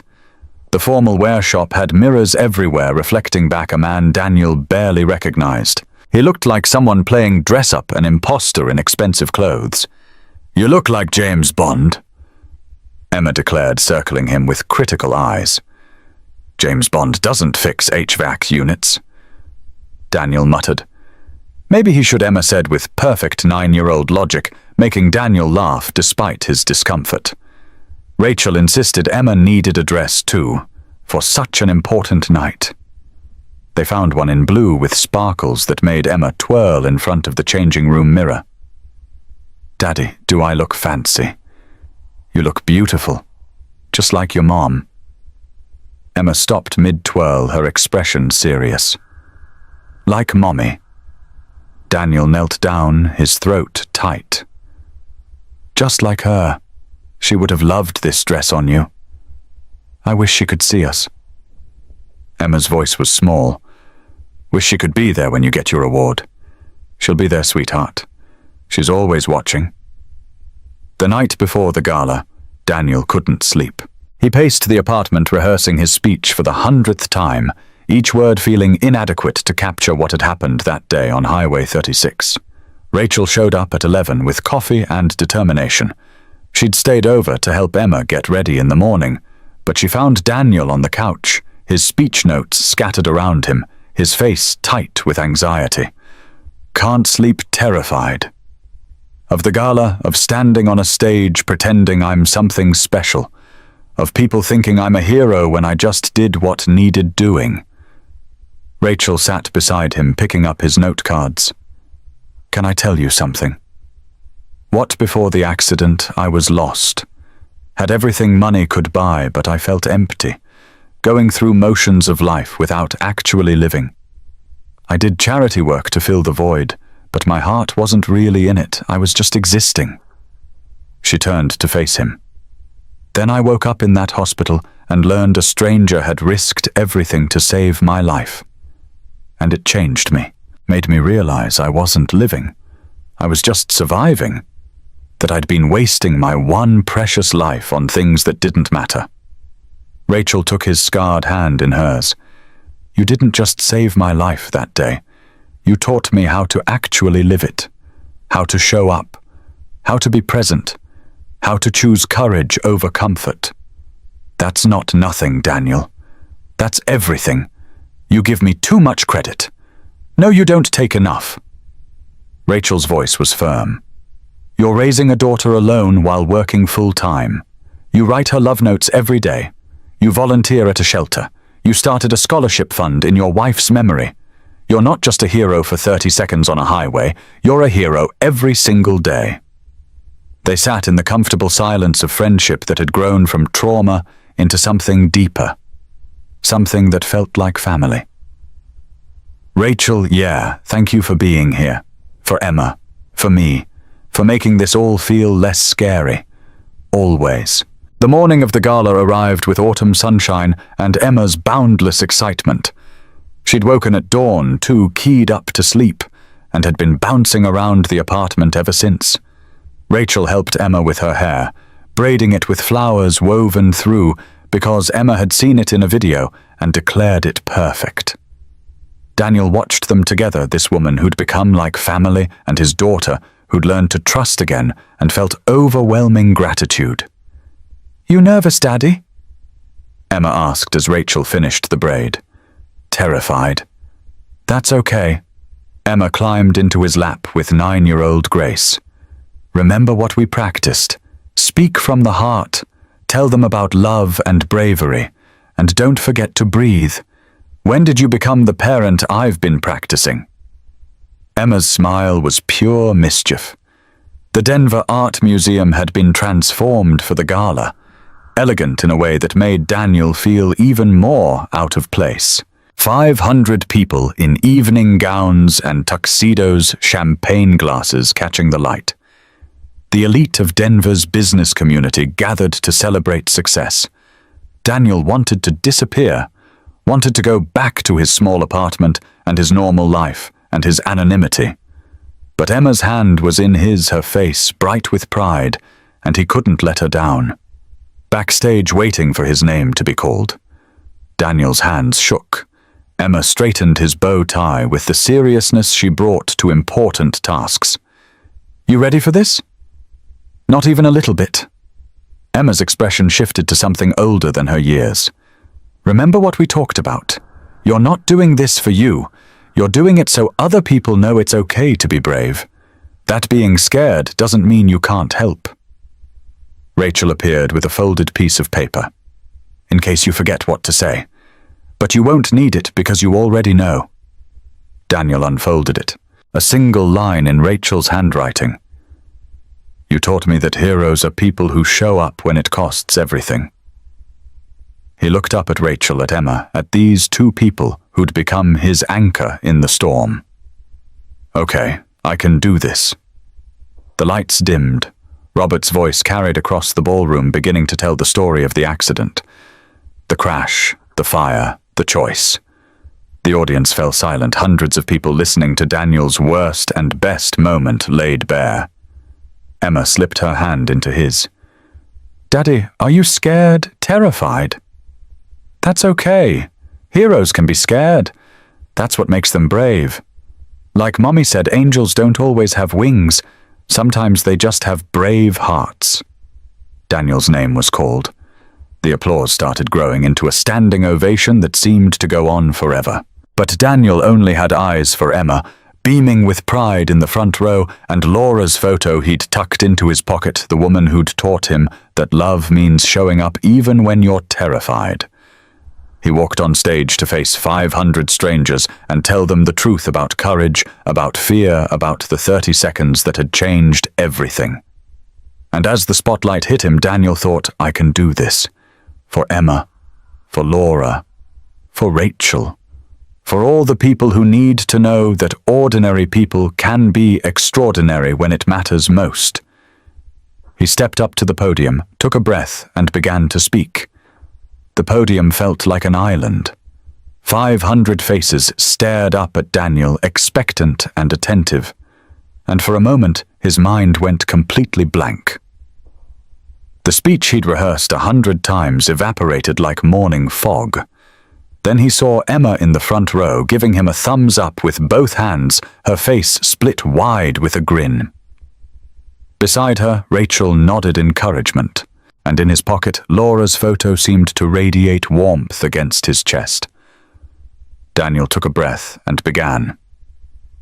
6 months ago, I was driving to work, thinking about picking up my daughter from school, about what to make for dinner, about paying rent. Normal things, ordinary things. The kind of thoughts everyone has on an ordinary Tuesday morning. Then I saw a car crash, a silver Mercedes spinning out of control on Highway 36, and I had a choice. Drive past, get to work on time, stay safe, or stop. His voice steadied as he spoke. The audience leaned forward. I thought about my daughter, Emma. She'd already lost her mother 2 years ago to a brain aneurysm. Sudden. No warning. One day Laura was here, the next she was gone, and Emma was 8 years old, alone in the world except for me. Daniel's hands gripped the podium edge. I thought about what would happen if I stopped, if I went to help and something went wrong. Emma would be an orphan, completely alone, and I almost drove past, almost chose safety. But then I thought about what my wife Laura would want me to teach our daughter. Would she want me to teach Emma that your own safety matters more than someone else's life? That you look away when people need help? He shook his head. Or would she want me to show Emma that love means showing up, even when you're terrified? Especially when you're terrified. Daniel looked directly at Emma. My wife died 2 years ago, and for 2 years I've been trying to honor her memory by being the kind of father she'd be proud of, by teaching Emma to be kind, brave, compassionate, by showing her that the values we claim to hold actually matter when they're tested. That morning on Highway 36, I could hear Laura's voice telling me what mattered. Not my safety, but my daughter's character, the person she'll become, the lessons she'll carry, the kind of woman she'll grow into. He held up his scarred hands. I went into that fire thinking about you, sweetheart, praying I'd come home to you. And yes, I got hurt. Yes, I have scars. But these scars taught you something important. They taught you that helping people matters, that courage isn't the absence of fear, it's loving people more than you fear the consequences. Daniel's voice cracked slightly. That's the lesson your mother wanted you to learn. And I'd earn these scars 1,000 times to teach you that, to show you that when someone needs help, we don't calculate the cost. We just help. He turned to address the full audience. This award has my name on it, but it really belongs to every person who's ever stopped when they could have driven past, who's ever helped when they could have looked away, who's ever chosen courage over comfort. We're all capable of this. Every single one of us has 30 seconds of courage inside us. The question isn't whether we're capable, it's whether we'll use that courage when it matters, whether we'll choose to see people who need help, whether we'll show up even when it's hard. Daniel gestured to the screen behind him, where Laura's photo had appeared, her smile radiant and alive. My wife Laura used to say that love is like light. You can't contain it. It spreads, touches everything, changes everything. That morning I thought I was just saving one person. I didn't know I was starting something bigger. Robert stepped forward, joining Daniel at the podium. Tonight we're announcing the Laura Morrison Memorial Scholarship Fund for children who've lost parents, because we cannot bring back those we've lost, but we can honor them by helping others who grieve, by teaching Daniel's lesson that love means showing up. The screen filled with Laura's photo, then images of scholarship recipients, children whose lives had been changed by the program. Daniel's throat tightened, seeing their faces, knowing Laura would have loved this. The standing ovation was deafening. Daniel stood there overwhelmed, his scarred hands gripping the crystal award Robert had presented. But he wasn't thinking about the applause or the recognition. He was thinking about Emma's pride, about Laura's legacy, about Rachel's second chance, about all the ripples spreading outward from 30 seconds of choice. Backstage, Emma launched herself at him with such force he nearly dropped the award. You did it, Daddy. You weren't even scared, I was terrified. But you did it anyway. That's what brave means. Emma's logic was unassailable. Rachel appeared, her eyes bright with tears. That was beautiful. Thank you for reminding me why it mattered. For what? For giving purpose to the scars. For helping me honor Laura. For showing me that sometimes the worst things lead to the best things. The rest of the evening passed in a blur. People approached to shake Daniel's hand, to share their own stories of courage, to thank him for reminding them that heroism wasn't reserved for fictional characters. Tom Reynolds was there, grinning like a proud parent. Beth cried and hugged him so tight he couldn't breathe. Patricia from the shelter told him that 3 more families had contacted them about the scholarship program just tonight. But the moment Daniel would remember most came at the end of the night. Emma had fallen asleep against Rachel's shoulder, exhausted from excitement. Daniel carefully lifted his daughter, feeling her warm weight in his arms, breathing in the strawberry scent of her hair. Robert approached quietly.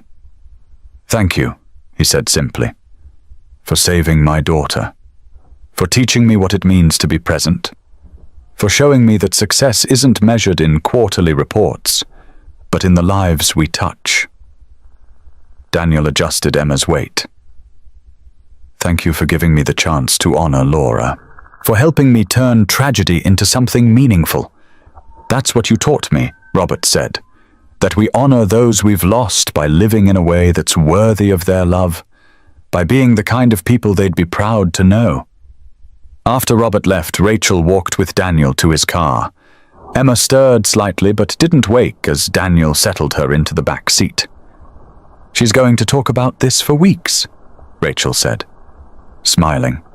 Probably months. They stood in the parking lot, the Denver night cool around them, the weight of the evening settling into something quieter. Daniel, yeah, I'm proud of you. For what you said tonight. For your courage not just on the highway, but every day. For being the kind of father Emma deserves. The kind of friend I needed. Daniel felt his throat tighten. I'm proud of you too. For using your second chance to help others. For teaching Emma about bravery. For becoming family when we needed family most. Rachel hugged him, careful of his still healing scars. Thank you for saving my life. Thank you for teaching me how to live mine. As Daniel drove home through quiet streets, Emma sleeping peacefully in the back seat, he thought about the journey from that terrible morning to this proud night. About how 30 seconds had rippled outward in ways he never could have imagined. About how choosing courage over comfort had transformed not just his life, but the lives of everyone connected to that choice. He pulled Laura's photo from his pocket at a red light, studying her frozen smile. We did good tonight, he whispered. Emma was so proud. The scholarship fund is real. Rachel's helping kids heal. We're honoring your memory in a way that matters. The light turned green. Daniel tucked the photo back into his pocket and drove toward home, toward the life he and Emma were building, toward the future that Laura's love had made possible even in her absence. Some nights the grief was still overwhelming. Some days he still reached for his phone to call her before remembering. But those moments were growing fewer, replaced by gratitude for what had been, and hope for what was becoming. The award sat on the passenger seat, crystal-catching streetlight, but the real award was sleeping peacefully in back, this daughter he'd raised through grief, this remarkable child who understood that love meant showing up even when it hurt. And in showing up for her every single day, Daniel had learned to show up for himself, to believe he was worthy of second chances and new connections and the expanding family that had grown from the ashes of loss. Love doesn't replace love, he'd learned. It just keeps spreading, touching everything, changing everything, exactly like Laura said. And that was worth every scar. 1 year later, Daniel's new office had a corner view and his name on the door, Daniel Morrison, Vice President of Community Outreach. The position Robert had created specifically for him, designed to combine his practical knowledge of the company with his passion for helping people. The walls were covered with Emma's artwork, her drawings from the shelter pictures of families healing rainbows over children holding hands. Laura's photo sat on his desk beside the Crystal Courage Award, both of them reminders of why this work mattered. Emma was 10 now, thriving in ways Daniel had barely dared to hope for 2 years ago. The nightmares had stopped. Her smile came easily. She still carried grief, still had moments when Laura's absence hit her fresh and sharp. But she'd learned to carry the missing alongside the joy. She'd started a helpers club at school, organizing students to volunteer at shelters and nursing homes. When adults asked why, she'd say, simply, "My daddy taught me that helping people matters. That's what heroes do." The scholarship fund had grown beyond anything Daniel had imagined. 30 families supported this year, with applications coming from across Colorado. Each one made him cry, reading stories of loss and resilience, seeing Laura's name connected to real children, getting real help. Thursday dinners remained sacred. Rachel still arrived at 6 with yellow flowers, and Emma still set the table with careful attention to which plate Rachel preferred. They'd moved to a bigger apartment now, one that could accommodate their growing chosen family, but the tradition stayed the same. Robert visited weekly, bringing books for Emma and stories about Margaret that he'd finally learned to share. His relationship with Rachel had transformed over the past year, walls coming down brick by brick as they learned to talk about grief instead of avoiding it. On this particular Thursday, they were celebrating. The shelter's new wing, the Laura Morrison Memorial Healing Center, was opening next week, a dedicated space for grief counseling, art therapy, and the kind of healing work that Rachel had made her life's mission. Emma helped Daniel make spaghetti. Her technique much improved from a year ago. She could chop vegetables now, stir sauce without splattering the pasta perfectly. Small skills that marked growth and capability. "Daddy, do you ever regret it?" Emma asked suddenly, her knife pausing mid-carrot. "Regret what, sweetheart? Getting hurt to save Rachel." "Do you ever wish you'd driven past Daniel?" Set down the wooden spoon and gave her question the weight it deserved. Never. Not once. Even though it was scary, especially because it was scary. Because now you know that your daddy is brave enough to do hard things, to help people, to choose right over easy, and that's who I want you to be too. Emma nodded slowly, processing. "I think Mommy's proud. Of both of us. Why's that? Because we're not just surviving anymore. We're living, and helping other people live too. That's what love does, right? Makes more love." Daniel pulled her into a hug. This miracle child who understood everything that mattered. "Yeah, baby. That's exactly what love does." Rachel arrived right on time, arms full of flowers and news. "Patricia says we have 15 new families on the waiting list for the healing center. We're going to need to expand already." "That's good news," Daniel said, though privately he worried about scaling up too fast. Robert followed minutes later, looking more relaxed than Daniel had ever seen him. He'd started taking Fridays off to spend time with Rachel, making up for years of absence with consistent presence now. Over dinner, Emma chatted about the science fair, about her friend's birthday party, about the new girl at school who'd just lost her grandmother, and how Emma had invited her to come to the shelter. Natural and easy, talking about grief and help and connection like they were ordinary topics. After Emma was asleep, the adults sat on the porch with coffee, the Denver skyline glittering in the distance. "It's been a year," Rachel said quietly. "Since the gala. Since everything became official." "Best year of my life," Robert said. Then paused. "No, that's not right. The most meaningful year. The one where I finally figured out what matters." "Which is," Daniel prompted. "This." Robert gestured to encompass the porch, the apartment, the people gathered there. "Being present. Showing up. Knowing my daughter not as an employee or an obligation, but as a person I genuinely enjoy spending time with." Rachel took her father's hand, and Daniel saw years of pain and distance beginning to heal. "You know what I realized," Rachel said. "That morning when I was trapped in that car, convinced I was going to die, I wasn't thinking about my degree or my future career or anything I'd accomplished. I was thinking about all the moments I'd wasted, all the times I'd been physically present but emotionally absent." She looked at Daniel. "You gave me the chance to stop wasting moments, to be fully present, to do work that matters not because it looks good on paper, but because it actually helps people." Daniel thought about the journey from that terrible morning to this peaceful night. About how much had changed, how much had healed, how much had grown. "Laura would have loved this," he said. "All of you sitting here, the work we're doing, the way we've built family from loss. She'd be proud."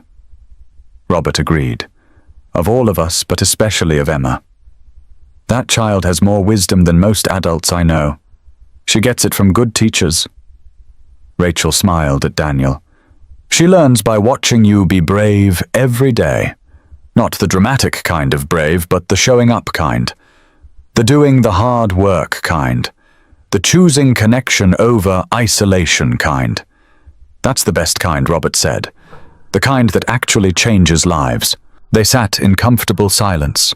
3 people connected by tragedy and choice and the slow work of healing. Daniel thought about the Laura Morrison Memorial Healing Center opening next week, about the families it would help, about the ripples still spreading from 30 seconds of courage. His phone buzzed. A text from Beth. Saw the news about the healing center. "Laura would be so proud. You're doing it, little brother. You're honoring her in the best way possible." Daniel showed the text to Rachel and Robert. They smiled, understanding without words what it meant to honor the dead by serving the living. "The anniversary," Daniel said, "of the accident. It's next week."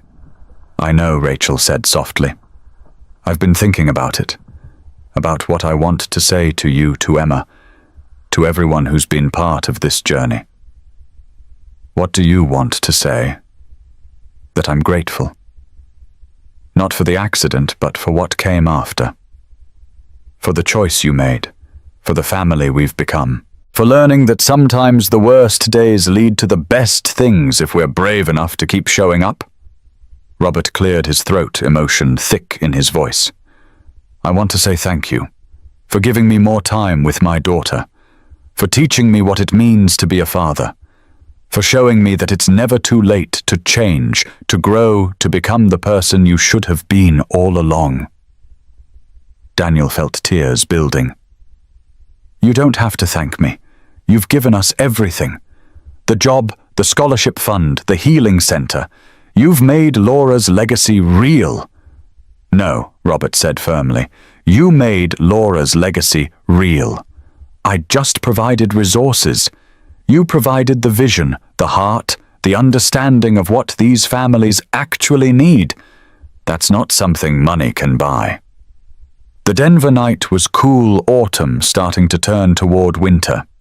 Inside, Emma slept peacefully, her dreams untroubled by nightmares.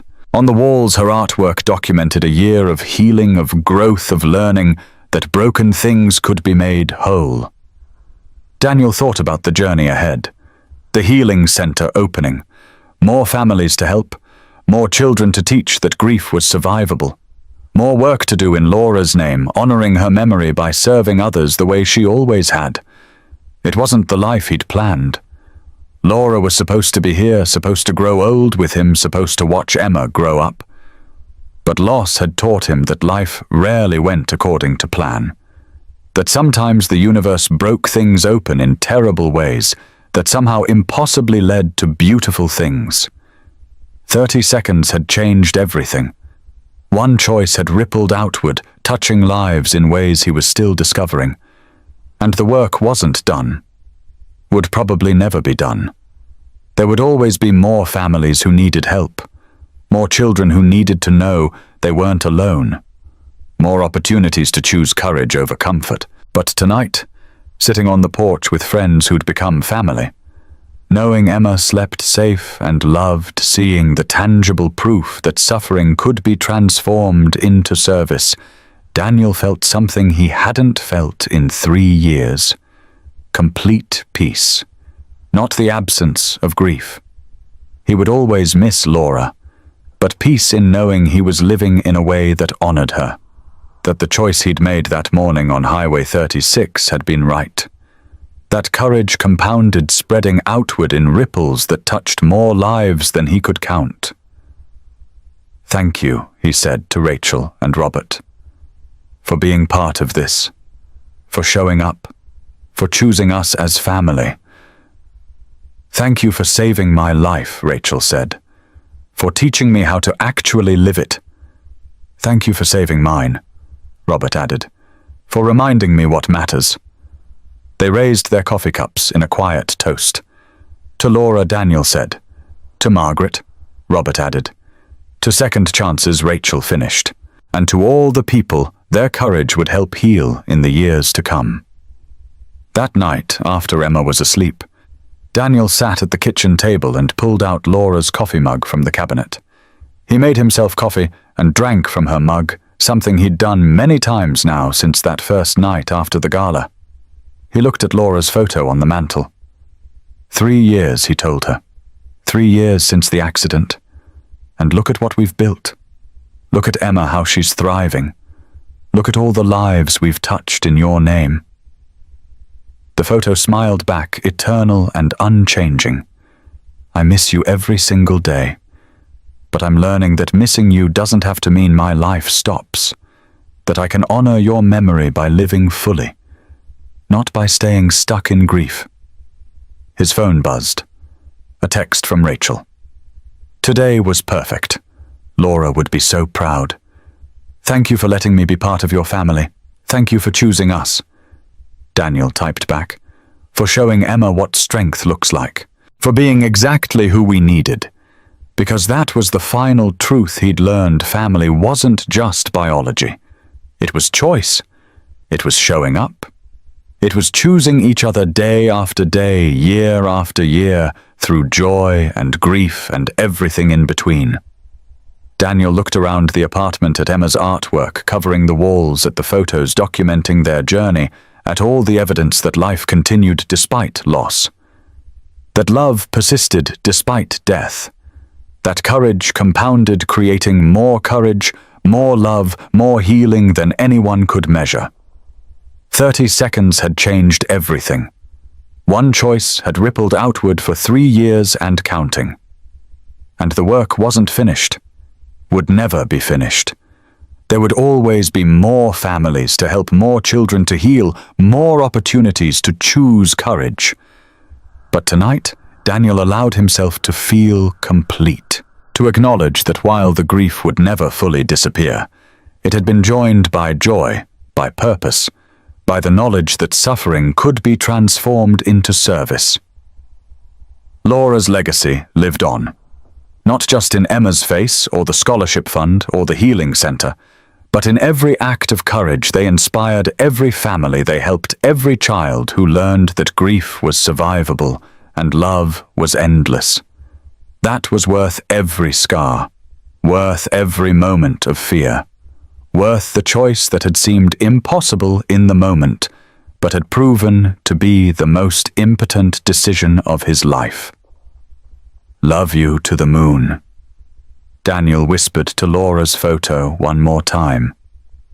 And in his heart, where she would always live. He heard her response. And back again. My love. Always and forever. Friday night, just Daniel and Emma in their apartment. Rachel had plans with friends, Robert was traveling for business, and Beth had her hands full with her own kids. Just the two of them, father and daughter, the way it had been for 3 years now. Emma sat at the kitchen table finishing homework, while Daniel prepared their simple dinner. Grilled cheese and tomato soup, comfort food for a quiet night. Outside, the first snow of the season was falling, dusting Denver in white. Daddy, can I ask you something? Emma's voice carried that particular tone that meant a serious question was coming. Always, sweetheart. Do you ever feel like Mommy's really gone? Like she's not watching anymore? Daniel set down the spatula and joined her at the table. This was important.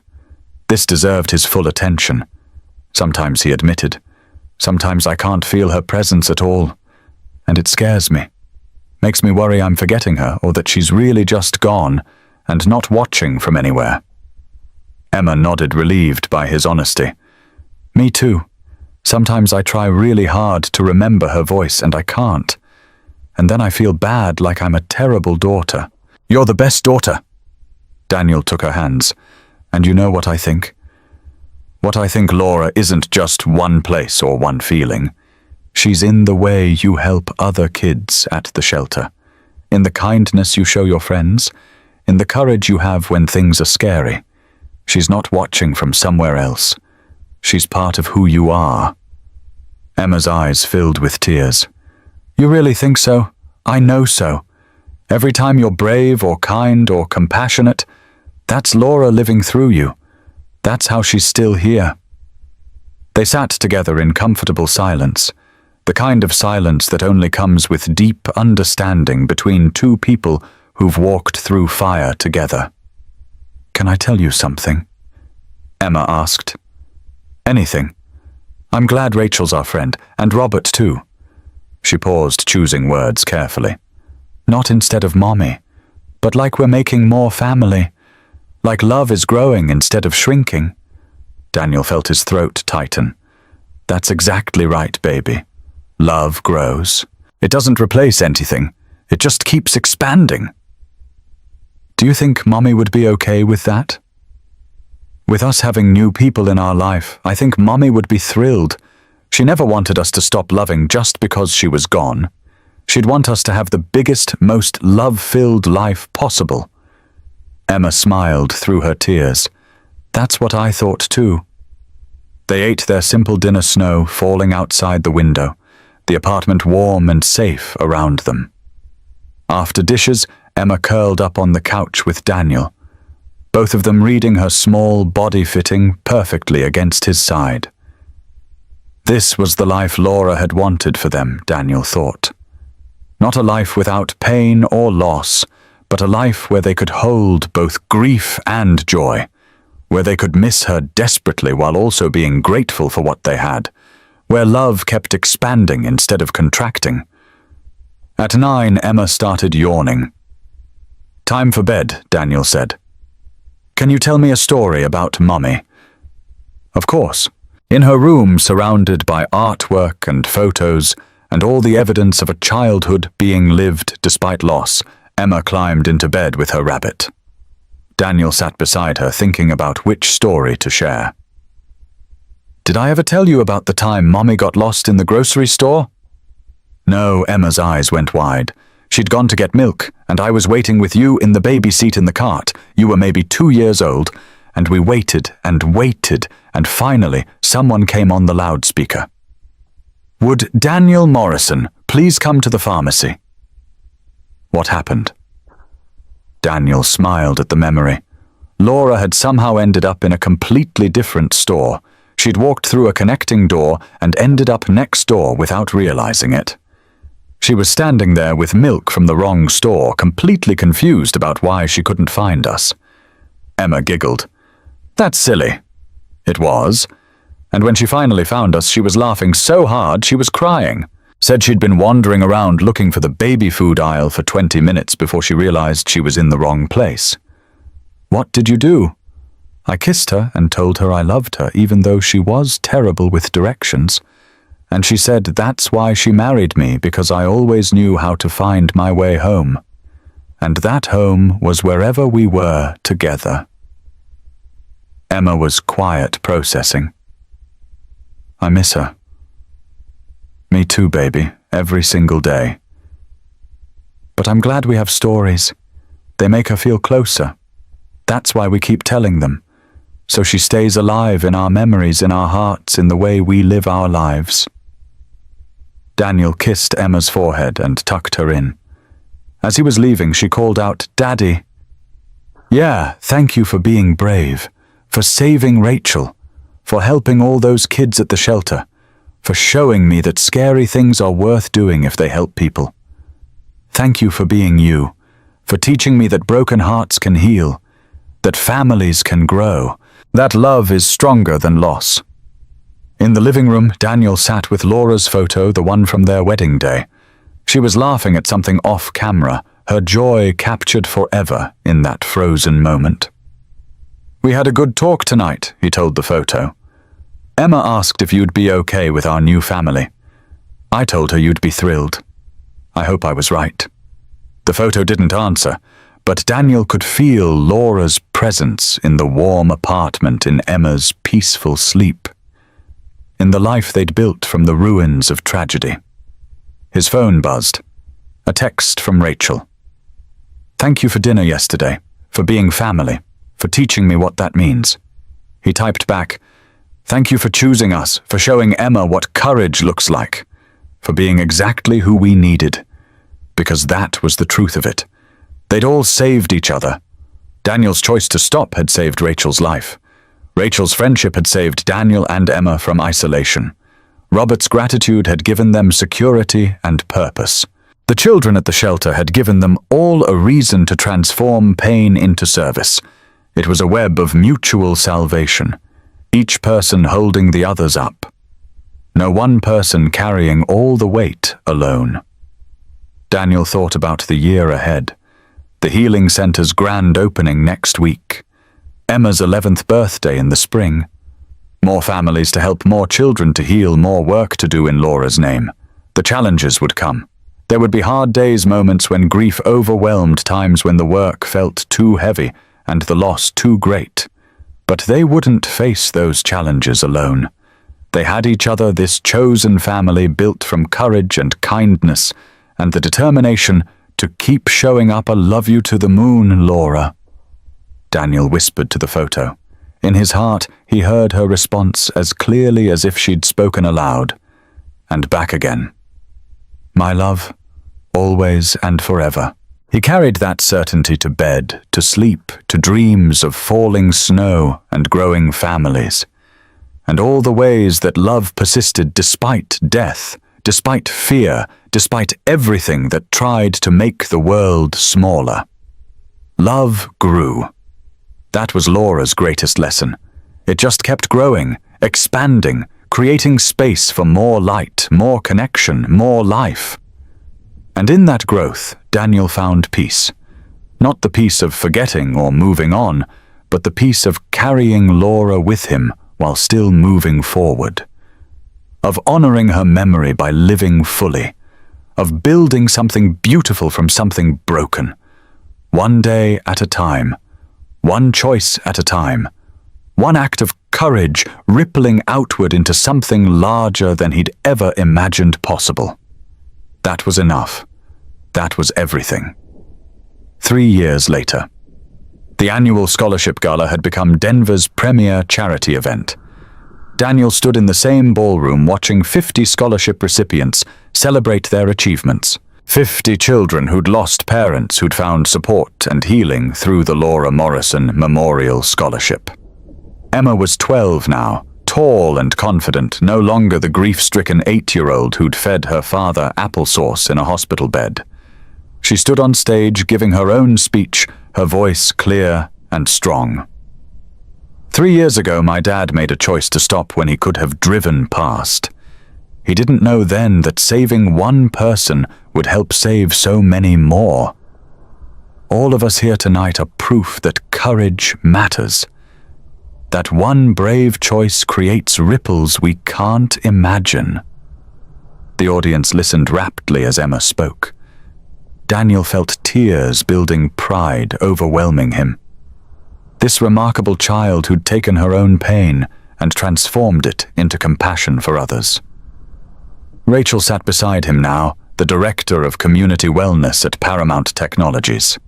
Her work with the Healing Center had grown beyond anything they'd imagined, helping hundreds of children process grief and trauma. She'd found her purpose in those 30 seconds when Daniel pulled her from fire. Robert was in the front row, beaming like the grandfather he'd become to Emma in everything but biology. At 65, he'd stepped back from daily operations to focus on the foundation's work, finally understanding that legacy was measured in lives touched, not dollars earned. After Emma's speech, recipients took turns sharing their stories. Lily, now 12, spoke about losing her father and finding family at the shelter. Marcus, 14, talked about the scholarship that let him attend therapy and summer camp. Each story was a testament to the ripple effects of courage, to the way one choice had spread outward, touching lives in ways Daniel never could have predicted. During the reception, Daniel found himself on the museum's terrace with Rachel and Robert watching the Denver lights twinkle below. 3 years, Rachel said softly. 3 years since the accident. Feels like a lifetime ago. And also like yesterday. Best 3 years of my life, Robert said. Learning to be a real father. Getting to know my daughter as a person. Being part of something that actually matters. Daniel thought about everything that had changed. The job, the scholarship fund, the healing center, the lives touched and transformed. But more than that, the internal changes. Learning to carry grief while still experiencing joy. Building family from tragedy. Choosing courage over comfort again and again. Emma burst onto the terrace, still energized from her speech.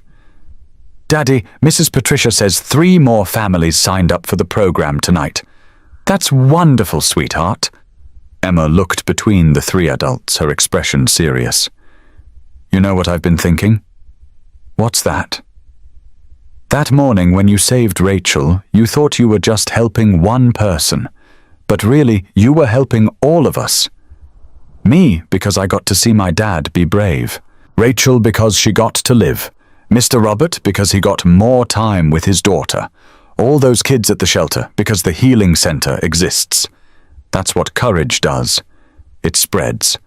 One person being brave gives other people permission to be brave too. Daniel pulled her into a hug. "When did you get so smart?" "I've always been smart," Emma said, matter-of-factly. "You just keep noticing." They all laughed, the sound carrying on the night air, joy mingling with memory and hope for all that was still to come. Later, driving Emma home through quiet streets, Daniel thought about the journey. From that terrible morning on Highway 36 to this moment of peace and purpose.